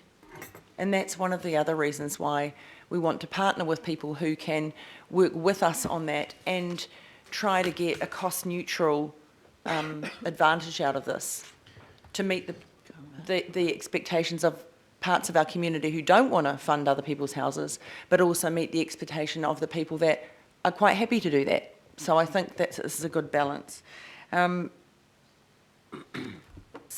there's that. The other question here is around when we go into redeveloping, can we actually guarantee, if we change that objective, 1, which we talked, and I don't, that's what a question, I don't know, are we changing objective 1, Councillor Filipaina, which is maintain at least the current level, and I would have thought across the region rather than at individual places. Are we changing that? I was unclear because we haven't got it in front of us, because I wouldn't be prepared to have it changed to increase, because we've got at least maintain, which already gives us that option. And I don't want us to be promising something that we can't deliver that's still cost neutral. Yeah, so I think... And I don't know whether you can guarantee that by when you put that in there, and I don't think I that's... just want to make sure we're not talking at cross purposes. So we're talking on page 43, we're talking about 5, Roman numeral 5. 35.1, which is our objectives.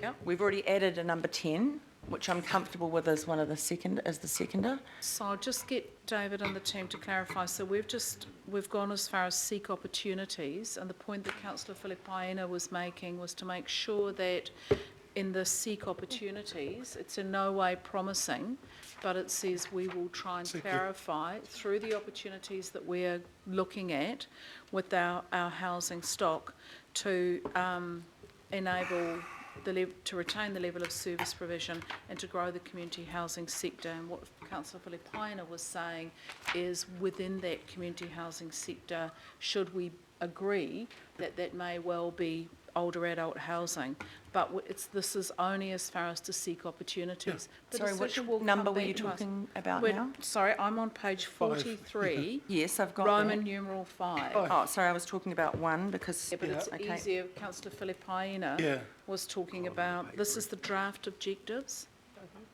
So page 43. We've already got seek, yes, so Roman you're saying that numeral you'll 5. that will so cover we're it. saying seek opportunity. Good. That's already there. And that's why I asked.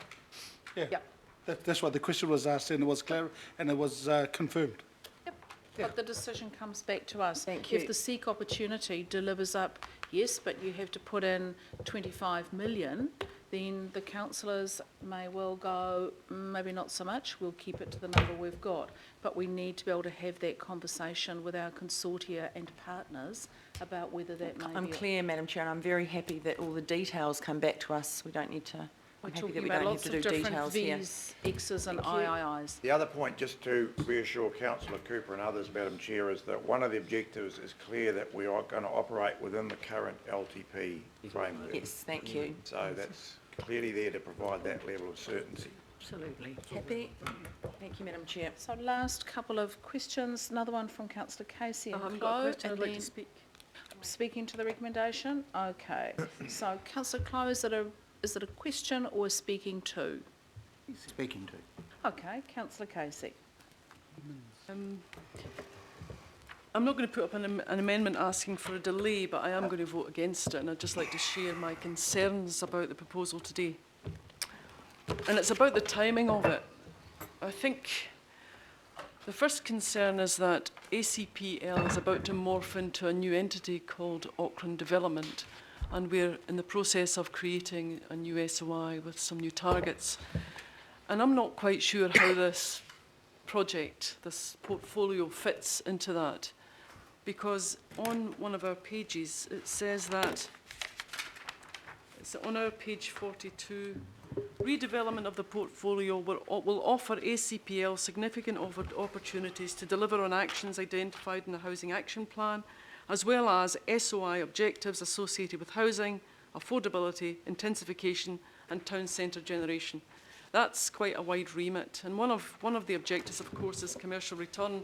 And I know I've heard from Graham today that it's all going to be ploughed back in, but it's not being ploughed back in to build more houses to meet need of the older generation. It's being ploughed back in to build affordable houses, but your definition of affordable is 500,000 upwards.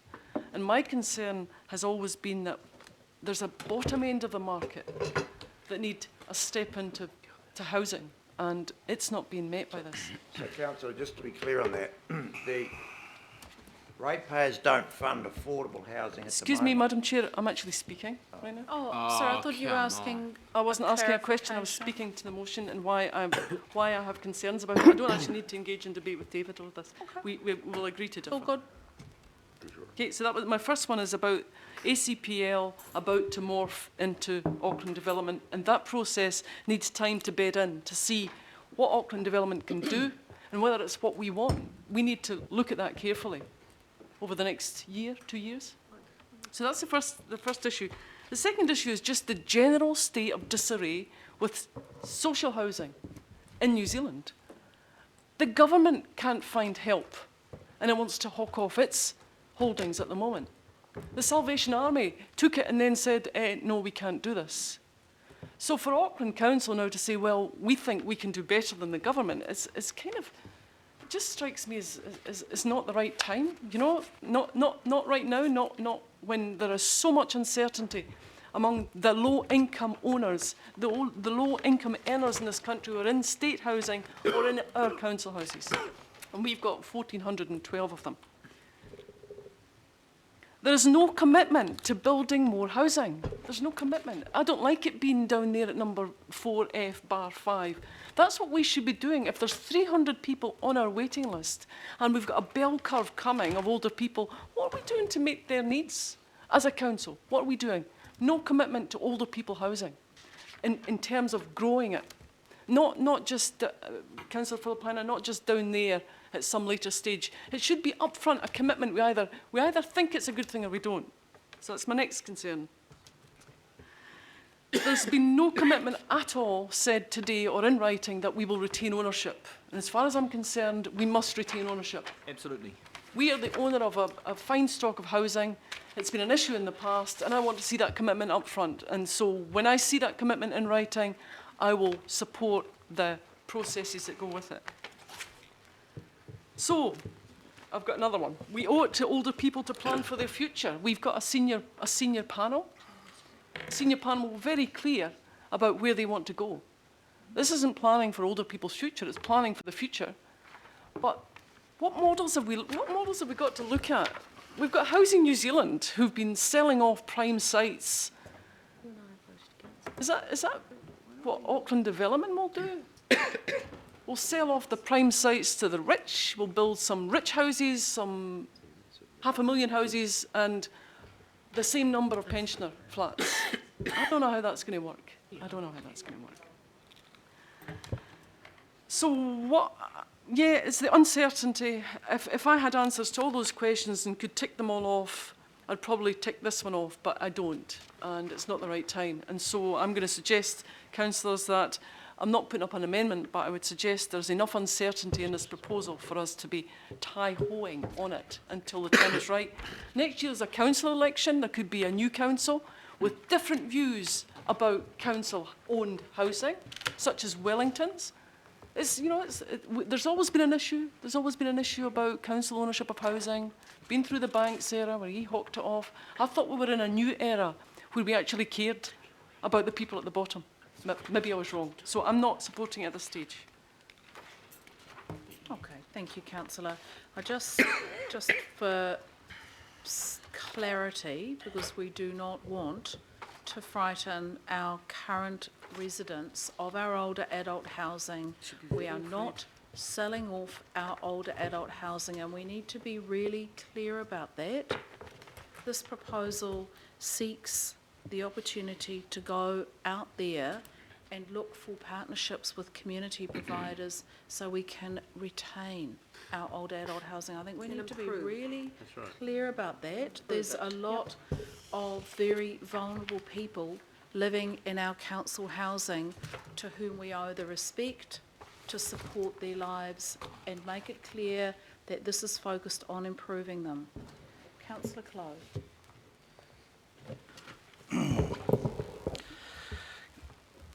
Councillor Cooper mentioned to add the yes, which I was going to comment on as well, but I subsequently made 4 other changes which are up there, which made, I thought, the resolutions clearer and tighter, and certainly emphasised the fact that there could be providers and a number of partners and a number of partnerships, etc. But I can't help at times that we're a little bit PC, and I know where the Independent Marriage Statutory Board comes from and wants to add to emphasise at times, but I thought that was just actually covered by the resolutions anyway, certainly covered in the report. There's 3 pieces there talking about the Maori impact.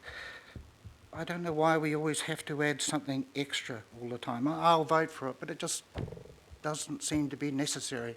Bottom line is, if any providers aren't community housing providers and properly registered, etc., they're not going to be in the race. So, I don't know. At times, I think we go too far. Councillor Anai. Just a simple question. I'm just wondering, why is it that we stick to the community developers and the NGOs? Why are the private developers not included in this?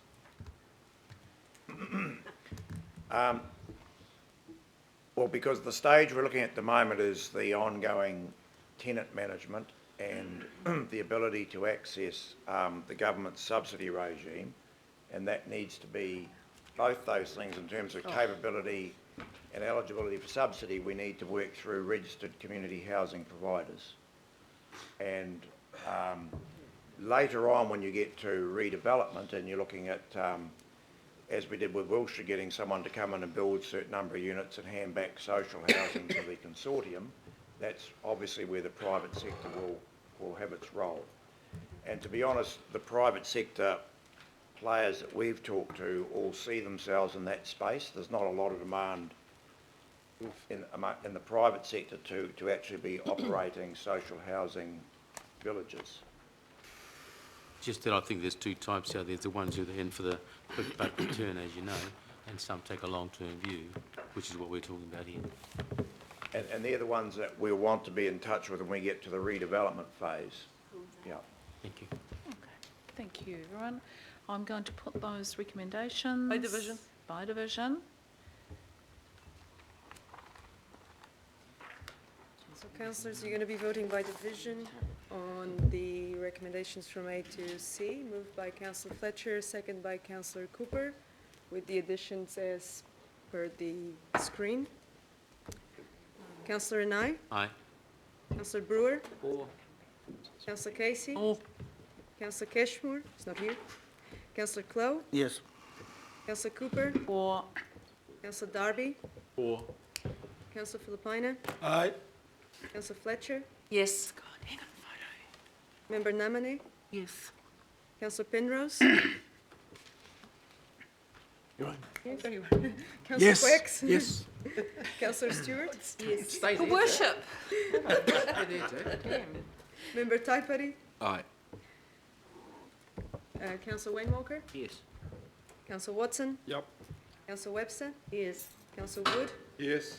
Deputy Mayor Hills? Aye. It's carried. Okay.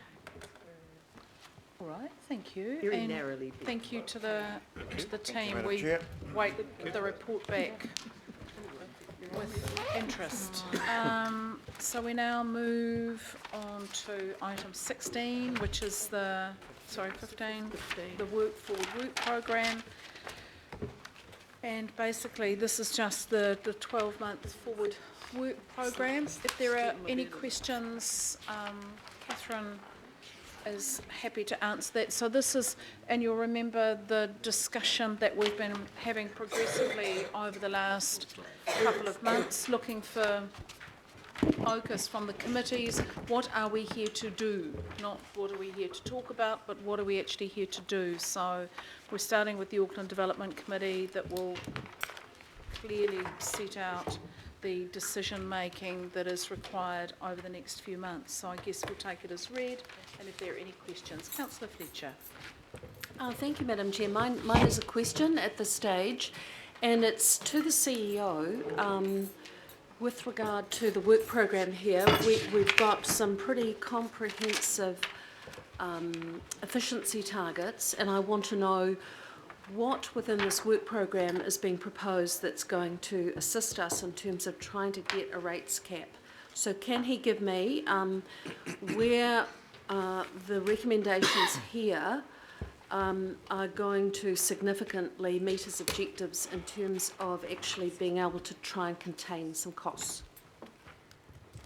I'm not too sure if the Chief Executive, do you want to comment, Mr. Chief Executive? I don't think I can without own way of thinking about that a bit more. And I don't have the instant answer. Oh. I'm happy for this to come back as a written report. I guess, Councillor, I don't think we can sort of report back on this. The reason for having a forward work program is to save money, resources and time by being very clear about what the Auckland Development Committee is doing. We are setting out clearly the work program in hand as required, which is why if I am offending people by being particularly focused today about what we're doing and how, it is to save the inordinate amount of money that it costs to run these meetings. So I think the only answer is we know what we're doing, by when and why we're doing it, and that may well save money. Madam Chair, in respecting what you are endeavouring to do there, you would be aware that I still have some major concerns of the work program that's being undertaken through the Auckland Development Committee around the unitary plan, and I'm just wanting some comfort that we, I still have a lot of concerns in that area, and they are well recorded, but I just want to know that these are being closely monitored by our most senior officers. The answer to that is unequivocally yes. That's where the work program has come from for that reason. And I say, councillors, between Councillor Darby and myself, we remove anything that is superfluous, that is simply for interest, that is kind of there because it pads out the report. We are utterly focused in making this committee work to do the business of this council. Any questions? Yes, Madam. Councillor Clow. It's just maybe the wording under Port Future Study on page 53, reason for the work, I think that's a little bit narrow, and it's no big deal, but a bit wider, because we tried to get that Port Future Strategy to basically include the harbour, and kind of extending out into the Gulf almost, but it's a bigger thing than just worrying about the port, and it's just the wording. Point taken, councillor. We may need to just have a little bit of a look at in the interests of kind of space and a bit of a taken as read. So. And then maybe under Central Wharf Strategy again, just to a degree, that's been taken over. I would have thought to a degree by the Port Future Strategy. Okay. Councillor Webster. Yes, thank you. Catherine, I thought we were trying to do something in the West Kumu-Huapai sort of growth strategy. Structure planning in that area. I think I'll actually ask Penny Pruitt to answer that. Her and I did have a discussion about that, and I can't remember what her exact response was. So, Penny.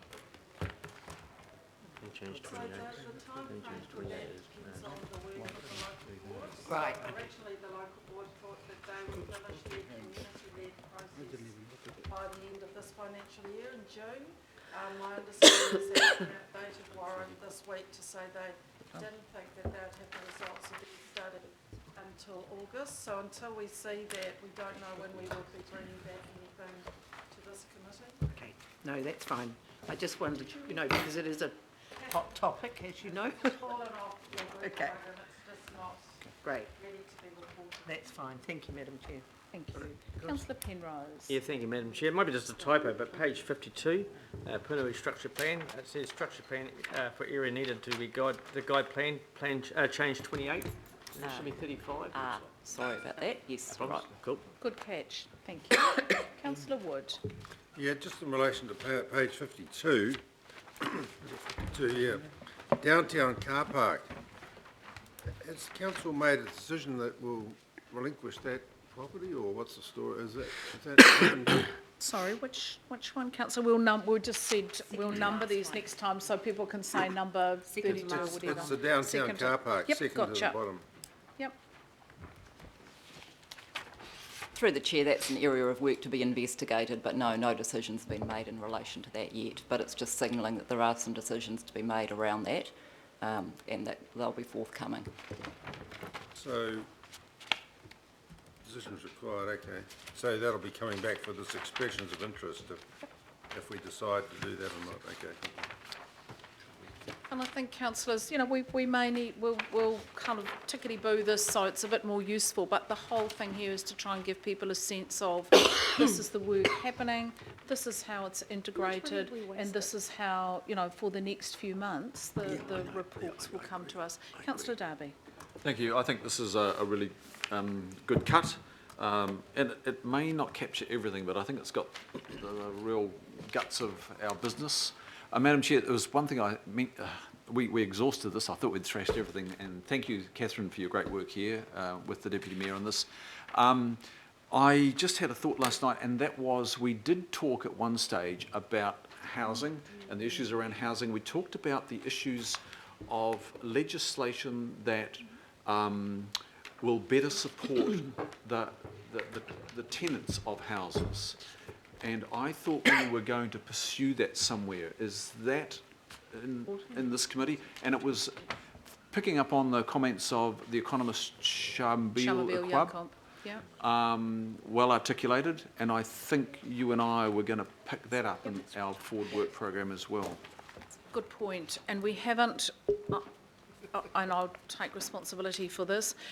Catherine and I sat and did a bit of a brainstorm on how we actually bring together a bit of a housing summit, for want of a better word, with the subsets of renters, security, warrant of fitness, you know, the whole big picture, right through to, you know, social housing, the current state of play, working with our community housing providers. The whole housing picture in Auckland is incredibly complex at the moment, and I think we need a rational discussion. So this will appear next month for the timing of that. Yep, okay, good point, Councillor. Through the Chair, it is actually already on there. You'll see a placeholder, so Affordable Housing Program Review, and we've deliberately kept that really broad at the moment, recognising that Housing Strategic Action Plan, which actually has many of those initiatives that Councillor Darby referred to, is in its final year of implementation. Housing Accord coming up to its final year of implementation, changes in government policy around the provision of social housing, Development Auckland coming on stream, continuing concerns about affordability, a real need to take a comprehensive look at that whole package across home ownership and rental. Catherine? Oh, any other questions on, Councillor Webster? Just going back to, can I just clarify? So the way I read this is the forward work program for 2015. It's got the 9th of July up there, so. So through the Chair, you've got two bits to the attachment. So the 9th of July table is what's expected to come to you next month. Right. And then if you turn over the page, the 12-month forward work program. So that is looking 12 months ahead. I'll be honest and say that we've found it much easier to identify what's happening in the first 6 months of that 12-month period.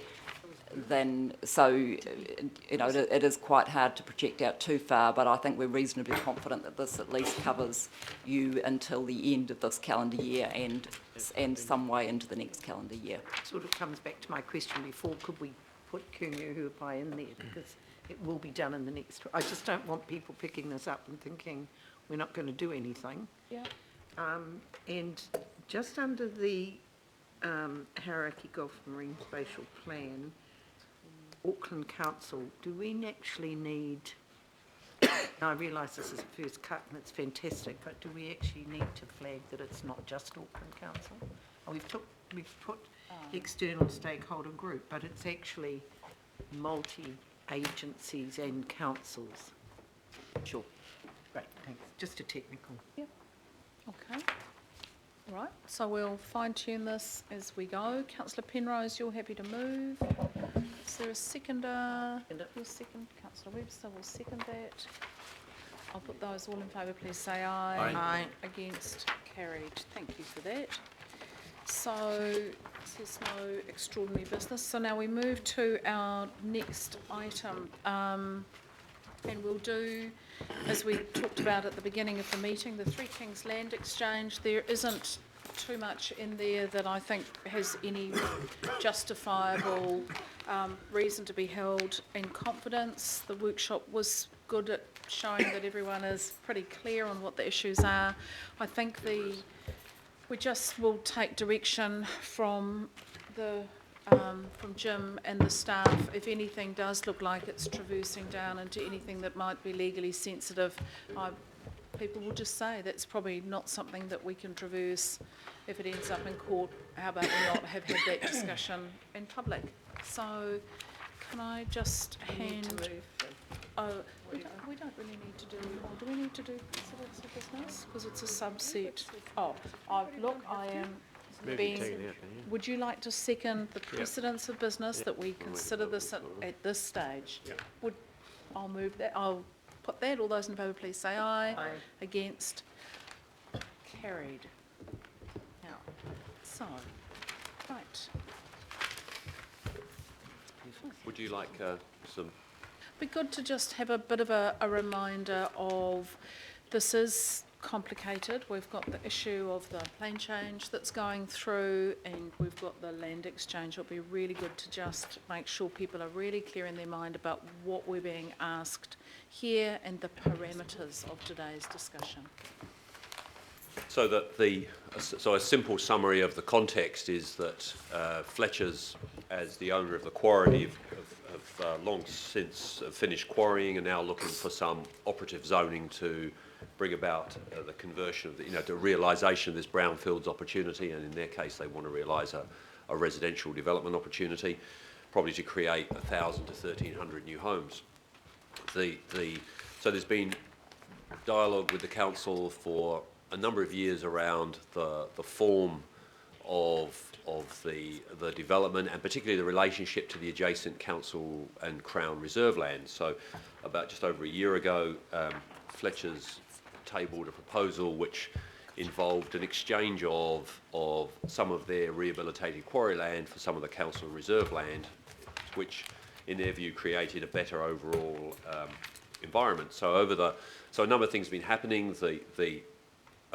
The local board were doing parallel work in terms of development plan for the Three Kings area, the Three Kings plan, and there's been more detailed engagement between council, parks, planning, sports fields, and ACPL, looking at, if you like, the detail of the exchange. We've gone through consultation with adjacent owners, Housing New Zealand, Antipodean, who own the commercial centre. We've had engagement with iwi, we've had a community consultation process. And I think what's effectively where we've arrived at, and that's what I think, and then we evaluated the land exchange scheme against a development of the quarry that doesn't involve a land exchange, and that was talked to at the workshop. And I think that we've come to the point where we believe that the land exchange scheme is the best achievable basis to achieve an integrated residential and open space development that rehabilitates the quarry and will act as a catalyst for the regeneration of the adjacent commercial area and residential areas, particularly owned by Housing New Zealand. So I think it's look, there are some strong views against this proposal, but the consultation with the community didn't seem to really indicate that. Over 60% of the responses, including those from the local schools and the local sports clubs, were in favour of the development that included a land exchange, and over 60% of the residential respondents supported the scheme which had the development with the exchange. And so the recommendation before you is really to take, there's both the plan change process, which is running separately. This report really addresses the Reserves Act process, which is that if you are supportive in principle of this exchange, that you indicate that by effectively by publishing a notice of intention to approve, to consider the exchange, and that allows people to go through a further objection process. You've previously agreed that those objections would be heard by the same commissioners as dealt with the plan change, and then so the outcomes of those objections will be brought back to you here. During that intervening period, we would, if you're supportive of the exchange broadly in principle, we would finalise some of the more detailed terms of the proposed exchange and come back to you with the combined views as the recommended basis on which the exchange would proceed. And if you're still happy, then you'd make application to the Minister of Conservation to approve the exchange. So and I think there are these two parallel processes, and I think the advantages and the merits of approving this in parallel with progressing the plan change is that it clearly gives Fletcher as an indication of the council's position on the matter, and it gives them certainty that as they're working through the cost and the expense of the plan change process, and probably the likely Environment Court appeals, that at the end of that the council is supportive of the plan change, of the land exchange in principle.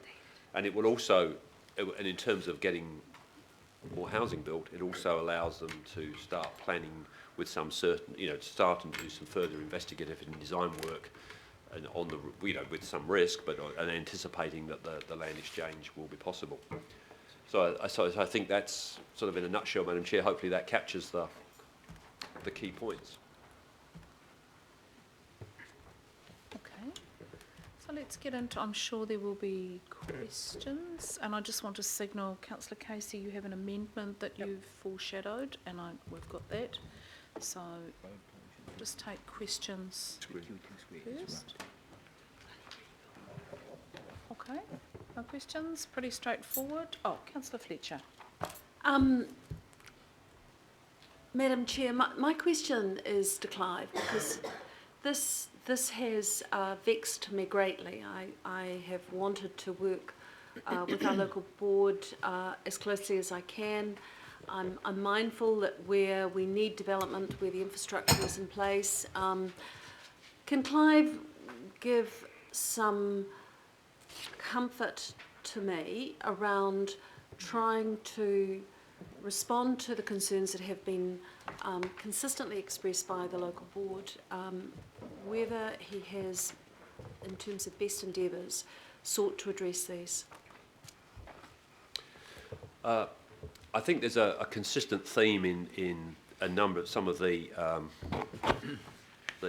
resident group submissions, and which is reflected in some of the local board views related to the fill levels of the quarry. And I think there was evidence given at the plan change suggesting, comprehensive filling of the quarry over a sustained period. I think it's important to recognise that we are dealing with privately owned land here largely, and that the owner of the land has got a view, as they've represented in the plan change, is what they think is the appropriate levels to fill the quarry to bring about appropriate development. There's no question that there are people with a view that those fill levels could be different and could be higher. But I think this is not council land we're talking about. This is talking about privately owned land, and a private developer believe that going through a plan change process to bring about development, what they think will be a highly appropriate basis. Having, if you like, that view that they could do it differently is interesting, but it's hard for the council to implement it, because it's not our land, it's not our investment in the fill of the quarry.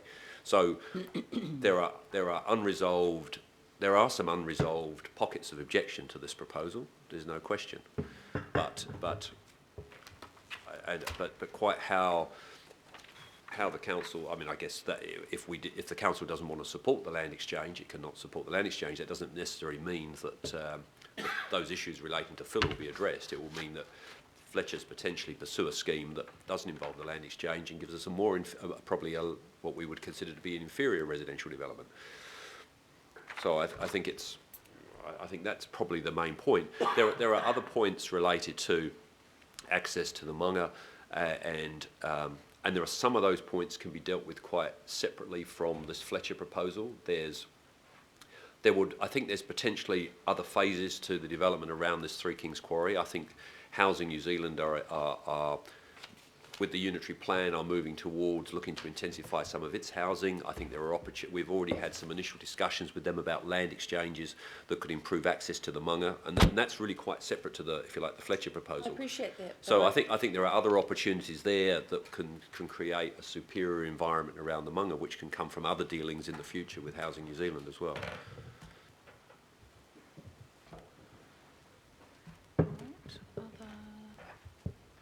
Any other questions? Do you want to Councillor Casey, do you wish to speak to your Yeah, amendment? I'll put the amendment, thank you. First of all, just congratulations to Julie and Michael, who can't be here today because Julie was delivered of a small baby boy 8 weeks early, and it's in the neonatal unit at Auckland Hospital, and all is well. And I'm sure if she's watching, Julie, congratulations. But I'm sure she's not. She'd be mad to be watching that. I don't know whether to hope that she is or hope that she isn't watching it.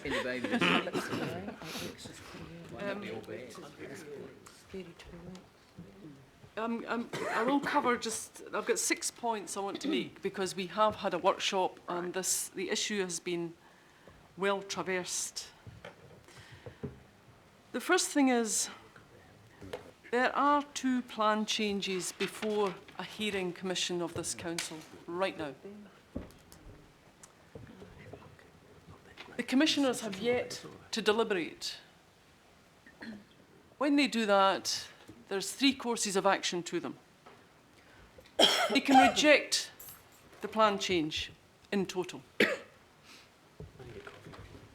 They can accept the plan change in total. That's possible but not likely. Or it can accept the plan changes with conditions, which is much more likely. Now, some of those conditions may relate to the land, and it's very possible they will relate to the land. And that's why this does not make sense. It doesn't make sense, it never has. It's the cart before the horse. If this committee in its wisdom today accepts this plan change, it is limiting options for another process that's currently being undergone. It doesn't make sense. There is no rush for this plan change, none at all. There's nothing that requires you to make this decision today, and if you don't, nothing else bad is going to happen. The plan changes will be heard, the decisions will be made, and it may be that a land swap in the future is something we look at. It might not be, but this particular one, it might be another one. So do not, that's number 1, do not limit the options of another council process. Number 2, you heard from Michael and Julie at the last meeting, and Harry, who's here, that the local board are disappointed with the all or nothing approach. It's either this or nothing. It's either this land swap or, you've heard from Clive today, you've seen him in the paper, and I'll read it again, Clive, because it is a disappointment to me. Clive Hewer says, if the land swap doesn't happen, the future could be bleak. I don't think it will be such an attractive environment. I think Auckland will be the poorer for it. Well, that's the all or nothing approach. What the board is saying was, hang on a minute, we are looking at other options. And Richard Reid is currently being engaged by the board to develop those other options. And Michael told us at the workshop, 4 weeks, and we'll have an alternative plan. So why would you limit options of the local board? They're spending your money, our money, ratepayers' money, to get that work done. So Clive, forgive me, it's not all or nothing, and that's what you're presenting again today. It's not all or nothing. The rest of the points I'm going to make relate to the forgotten people, and that's the people of Mount Roscoe, the community of Mount Roscoe. And I'm going to talk about that. I've only got 5 minutes. I'm not going to take very long. The feeling has always been from the community that this is the way to go. This is the Three Kings plan. I've been at lots and lots of the meetings, if not all of them. Public meetings, great ideas, well attended, enthusiastic, fantastic.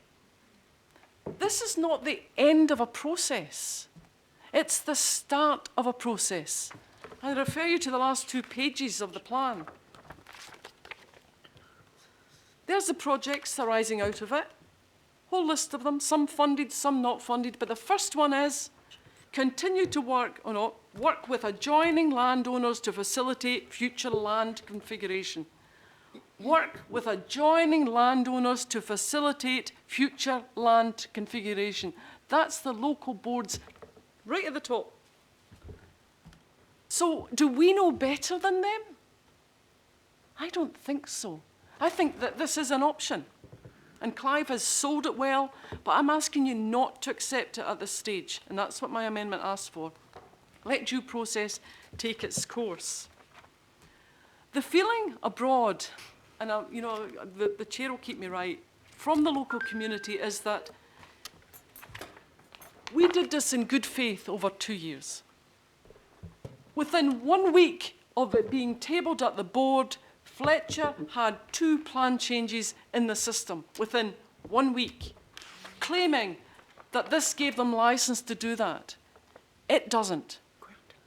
You've heard from Clive, there are pockets of objections, there are huge objections to the plan, the limits of the plan changes, and that may or may not come through the decision of the commissioners. We're hoping it will, and one of them is the fill level. It's what the community want. It's not about no development, and I really hate some of the comments that came from the workshop. It's about the best development for Mount Roscoe.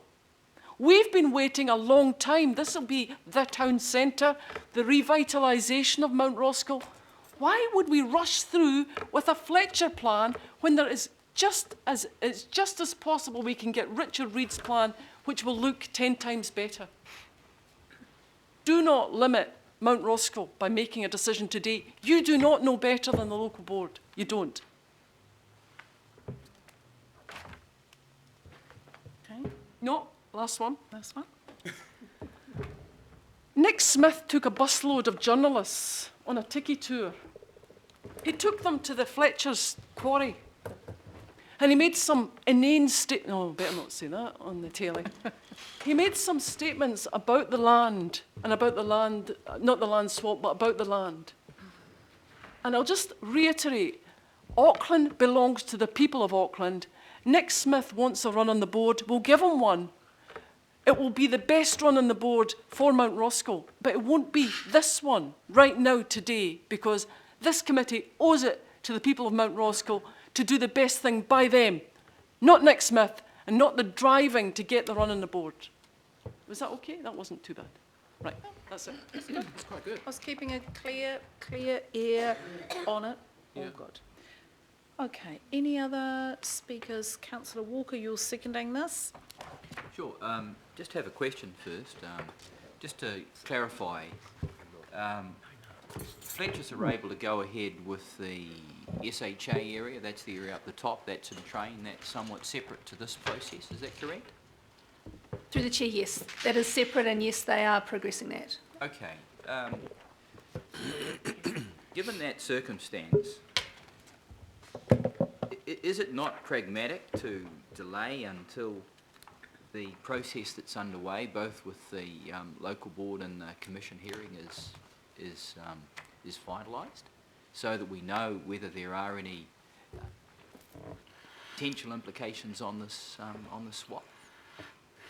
Well, maybe we could both answer parts of that. Certainly, we absolutely would see a condition on the land exchange that it's subject to the plan change. So there will be. We wouldn't be agreeing anything here that wouldn't be consistent with the final decision on the plan change. So the plan change would be the lead document. So the plan change, any conditions in the plan change would have to be reflected in the land exchange agreement if they were relevant to the land exchange. And I suppose, so why not wait? Well, it's probably a 7 or 8 month process for both. Was this circulated, these work streams? Did this go out, Rita? Oh, so look, we looked at the various components of the two processes, the Reserves Act processes and the RMA processes. Probably 7 or 8 months under both processes to get to a finish point. So that one can take them sequentially, and effectively what that does is just delay the realisation of the housing redevelopment opportunity. If one was committed to try and create the opportunity, the earliest occasion for development to take place, you'd run them in parallel. It's just as you would in any sort of program, you'd run them in parallel so that you could get the start to the construction at the earliest possible time. And it also, and if you were thinking in terms of, if you were thinking in the action-oriented mindset of wanting to bring about residential development, then by showing the commitment in principle to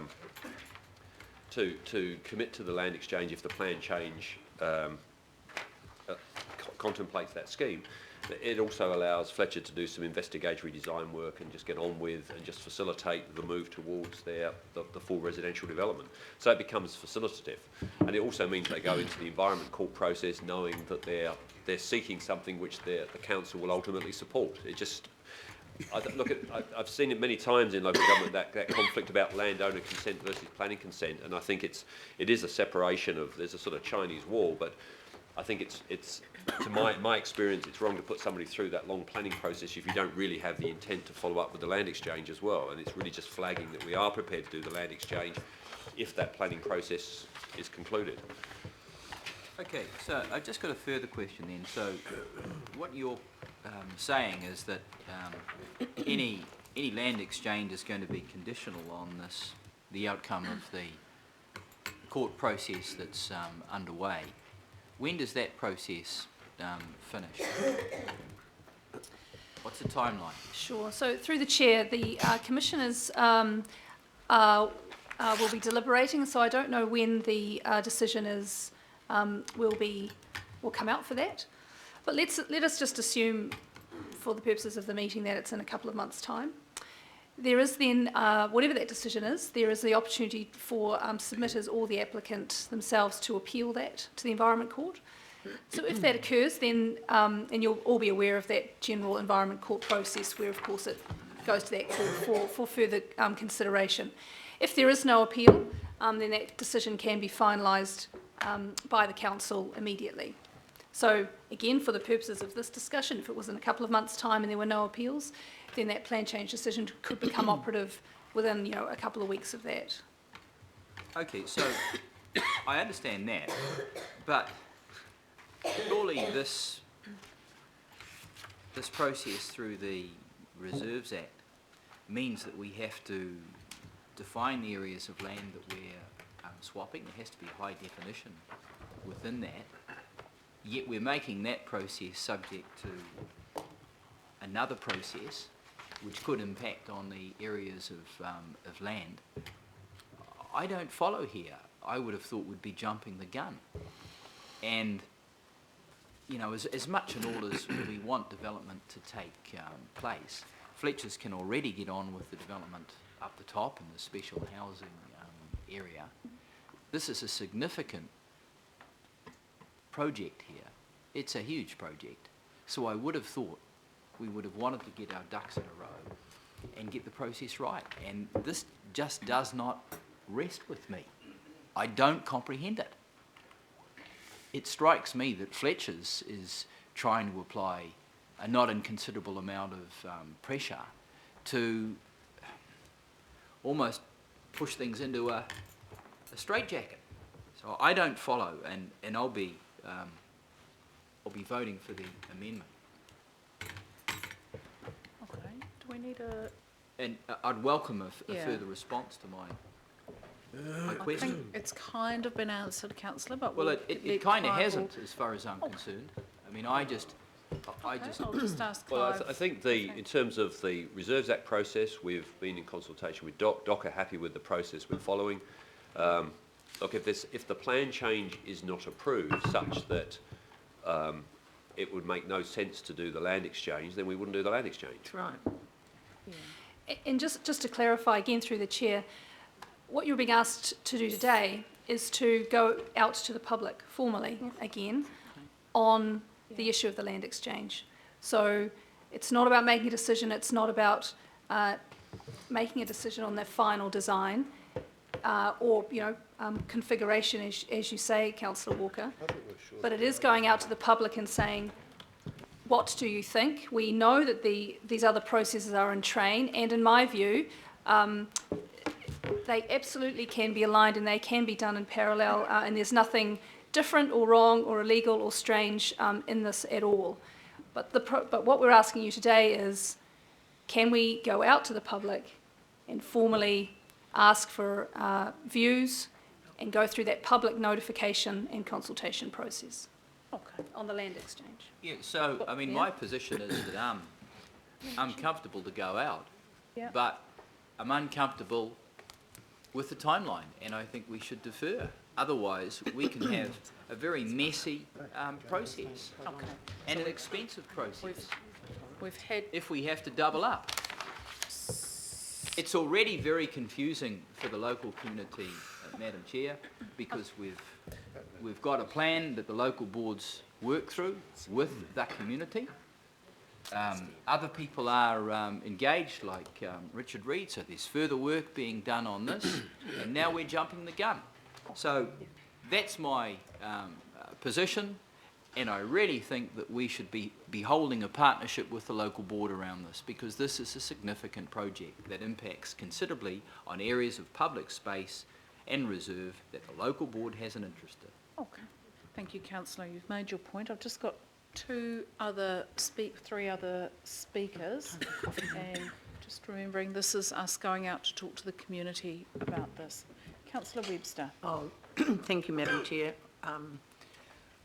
I'm not going to vote for this deferral. I mean, this proposal's been around for a long time. We have had a lot of talk about it. I mean, the Reserves Act process is a long one. It does go back out to public consultation. We have got areas in central Auckland that are crying out for sports fields. This is going to gain us sports fields. I'm trying to find it in here, but you know, that can be used all year round. In a ward that needs them most. In a ward that needs it most, you're quite right. We've had this local board come in and say, but we haven't got any sports fields in our area. So, you know, this ticks all the boxes. It's a good project. I know that it's going to eventually open up, and that's not what we're talking about here, but the Monga as well. So I just think, why do we keep delaying things? I mean, as Clive so clearly said, if for some reason the panel come back with something totally different that has to be incorporated, well, the Reserved Act process can be stopped or whatever at that stage, can't it, Megan? So, I mean, why wouldn't you try and do things? We're trying to work quickly around here, but some people just like to delay it the whole way through, I think. I'm not supporting delaying it. I think we should just get on with it. Thank you, councillor Webster. Councillor Cooper.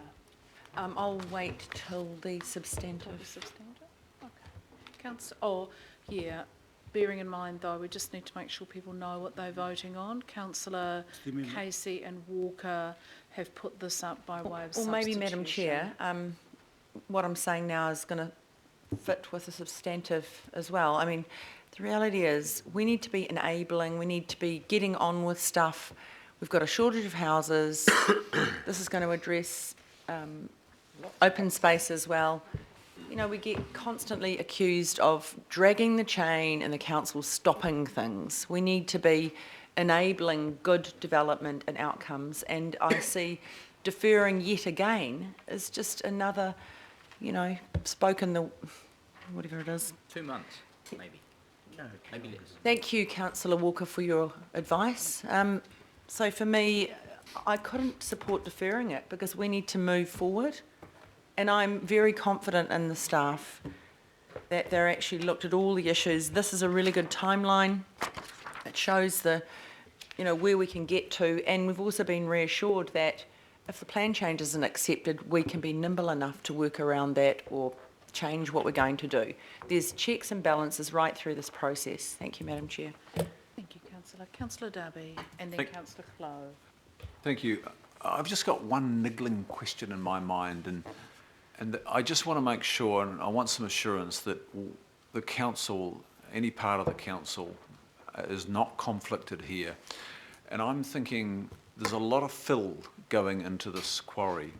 And I'm thinking of a very large hole that we want to build with great urgency called the CRL. And that fill, I would hope that no part of the council has got any knowledge that fill is destined for that quarry, or, for that matter, a reclamation in the port area. So, I think, councillor, you're drawing a That's a slightly very long long bow here. Jeez, this is I can 60 see minutes. the point. So the bit- I can see it I'll now. finish. Oh, I The get point the I, the connection. point I want to make is I want some assurance that the council is not conflicted Okay. in I putting think this we'll try- information up. okay. Because, so there's a business case. question. It's a question. It's thank a you, business, there's a business case for extracting that waste and where it goes, because we have been given numbers. So does that business case clearly identify where that waste is going, and is it going into? So councillor, we just need to be really clear, and you know. Good question. We need to focus on the issues in hand, which is land exchange or not land exchange. Issues of the operational side of this are not for debate and discussion today, and I'm sure you are free, as you are always, to raise issues like that with our Chief Executive for clarification, and I suggest you do that. So the answer is? Well, councillor, no one here actually, I think, is prepared for an operational issue. This is a land exchange debate and discussion, and I think probably that's the kind of thing I'd advise So you. there's some nervousness as councillor, Please put the question, it would have been please. very useful to have raised this with our operational managers rather than to raise this as a potential conflict of interest issue, which I don't know if we've got the people here who can answer that. Dean? Yeah. So just on this matter, I'm happy to say that personally, I'm unaware of any conflict, but I will undertake to go back and clarify. Yeah. About as best we can do at this point in time with the notice. And I think, councillors, I would ask you as chair of the committee, if those issues arise, can we please endeavour, if we're genuine about asking them, to ask our staff so we can prepare the information prior to the meeting. Otherwise, to be honest, we can raise anything around the council table, have it reported in the media, and it can be found groundless. I ask for a little bit of respect for the process around that. So I'm going to move on to councillor Clow. Very fair on councillor Darby. I have a question first. Clive, under 48, Antipodean Properties supported the land exchange but advocated some flexibility be incorporated. Have their concerns been met? Their other concerns been met? Nigel, you want to take this? Antipodean Properties have in principle supported the land exchange proposal because it brings a substantial number of people close to their retail centre. They're developing plans for their own refurbishment of their own centre, and they're interested in the strip of land which isn't included in the land exchange, which isn't part of the land exchange, and would form part of future negotiations if a plan change by Fletcher's was successful, because then that would deliver us the plaza area, which is an important part of the land exchange, and a way to try to integrate the plaza area with the town centre. So Antipodean would just like the flexibility really to work with the results of the plan change, and I think the process that we've got at the moment will allow us to incorporate the results of the plan change with the eventual land exchange footprint. The answer is they are happy. Yes. Okay. I mean, see, we are now talking to the substantive as well. I have supported the local board and councillors Casey and Walker in the past, and that's because I did think we could get a better deal.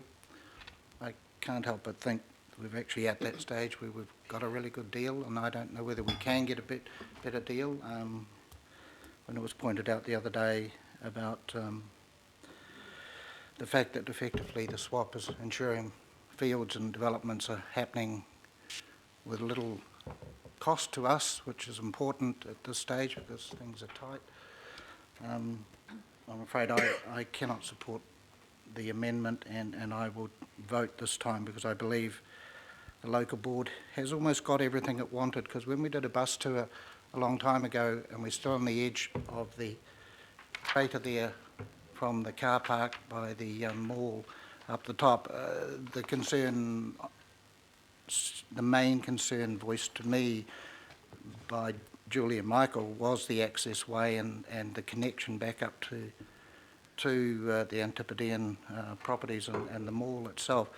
And I believe these have kind of been met pretty well, maybe as best as can, so afraid I cannot support this amendment this time round. So. Thank you, Councillor Clare. Member Taipere. Kia ora, Madam Chair. Just considering the amendment and the substantive, I just do have to ask a question in relationship to paragraphs 49 to 54 under iwi consultation. Has there been an agreement or a proposed agreement with the iwi, particularly around the Tamaki Collective, to transfer a portion of land over to them, and whether it goes on to the Maunga Authority and the... So I'm talking particularly around between C and A. Yeah, Madam Chair, so following the workshop, there were some questions related to some of the relationship between some of the land and the Maunga Authority and the Trust. And I think in dialogue earlier today, yesterday, identified sort of questions that Member Taipere has just covered about the possibility of land which is not affected by the land exchange, but this is land that's in council ownership and potentially transferring to iwi ownership, as I understand it.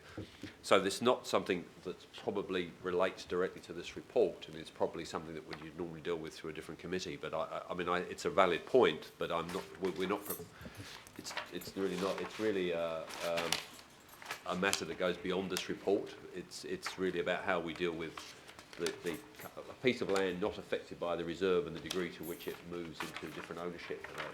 So it's not something we can give you detailed advice on today. It's probably for other officers to come back on that, or, with a specific report to the right committee. Okay. Do you want to... It's quite across the board no, at the moment. I'll think about that answer.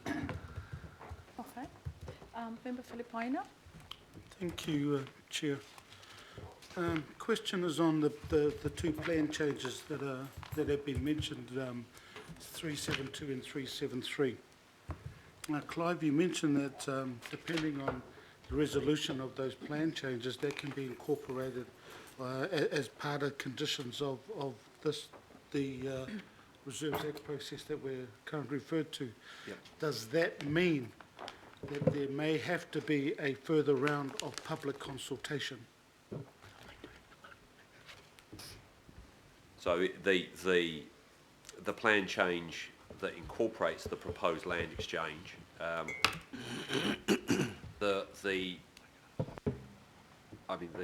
it will depend probably on the degree to which the change varies. Do you want to take that? Yes, I can answer that too.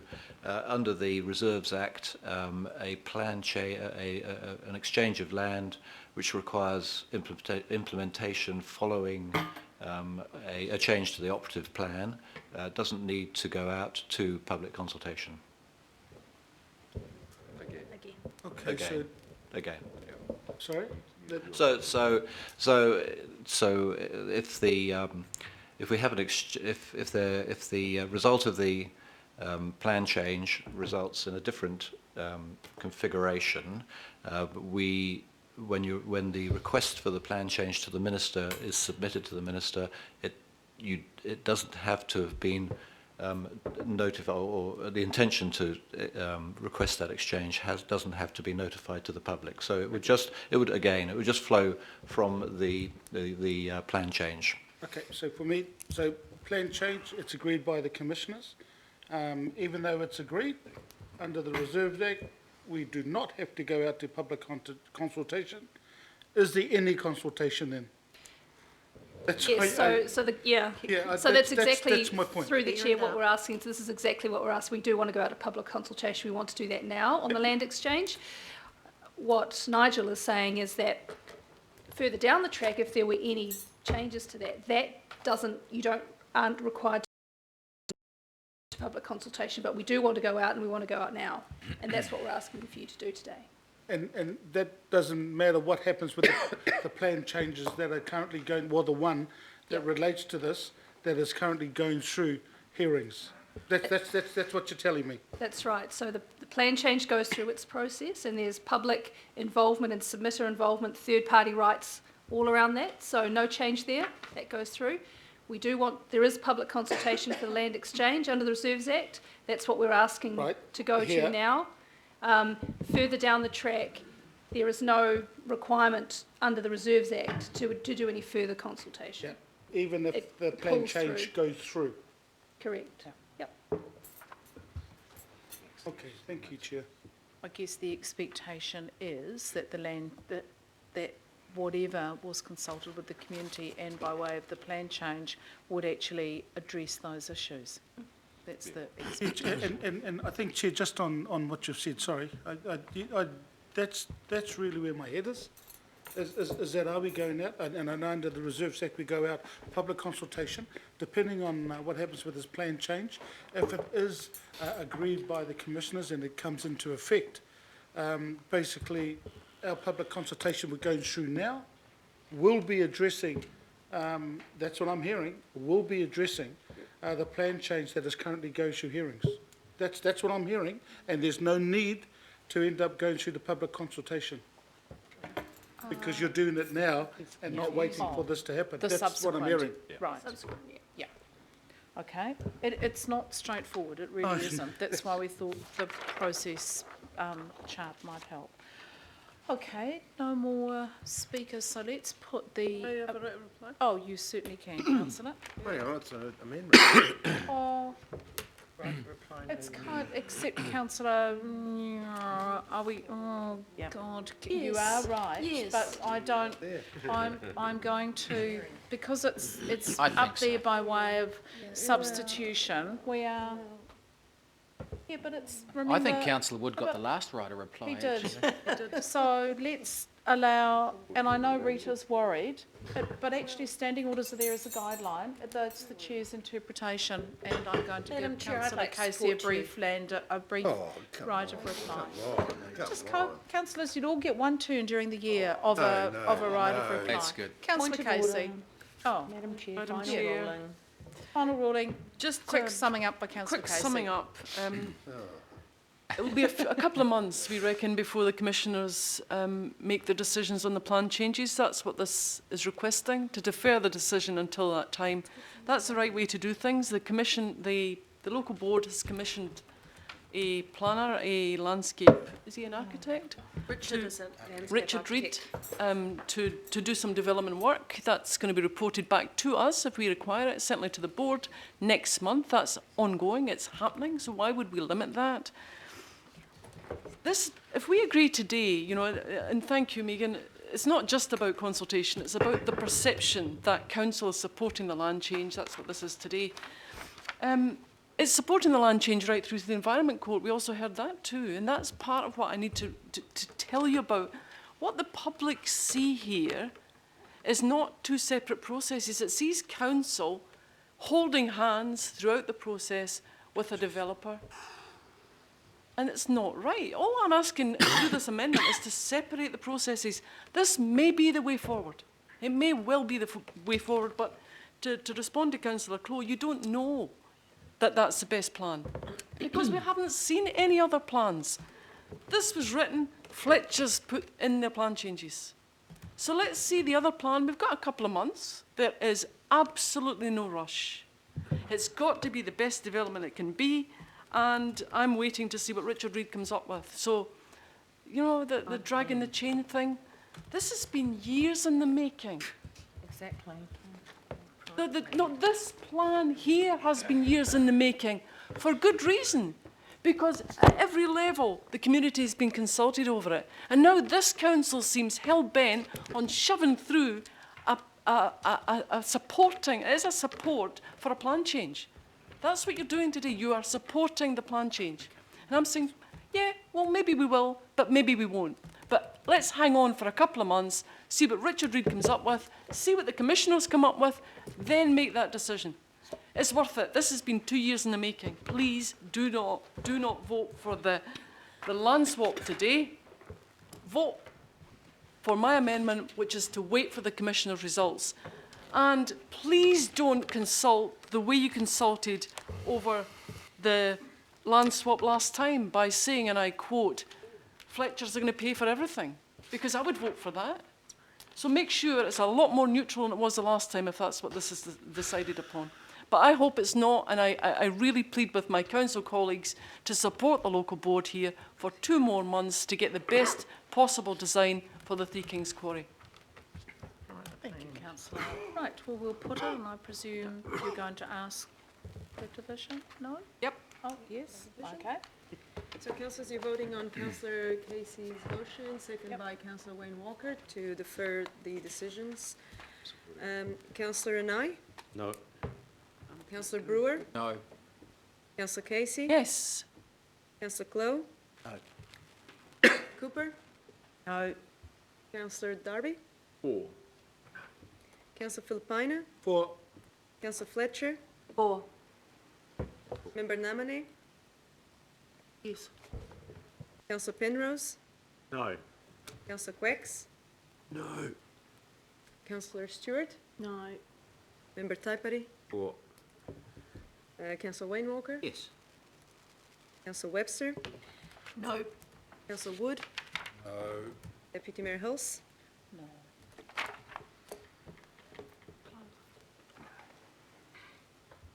It is lost, 7 to 10. Okay, Rick. So let's move on then to the original recommendation, which is on page 8. And is there a mover for the recommendation on page 8? Anyone moving recommendation on page 8? Yeah, me. Councillor Webster, Councillor Cooper. I will put that. All those in By favour- division. Okay, by division, we'll put that one. So councillors, you are now voting on the motions on the screen by councillor Webster, second by councillor Cooper. Councillor Nye? Aye. Councillor Brewer? 4. Councillor Casey? Councillor Clow? Yes. Councillor Cooper? Aye. Councillor Darby? No. Councillor Filipina? Against. Councillor Fletcher? No. Member Namane? Councillor Penrose? Yes. Councillor Quex? Yes. Councillor Stewart? Yes. Member Taipari? 4. Councillor Wayne Walker? No. Councillor Webster? Yes. Councillor Wood? Yes. Deputy Mayor Hulse? Aye. It's carried. What's the score? 12 to 5. Okay. So thank you very much, team. It goes out now for community consultation, and understand the reservations and the concerns that have been well expressed, and we'll see where we go. So we move on. We're going to, just to let people know the time frame, we're going to break at 12:30. So we now will need to move into confidential. I'm happy so to move councillor Fletcher, second councillor Brewer. All those in favour, please say aye. Against? Carried. We'll just take a moment. No, C2.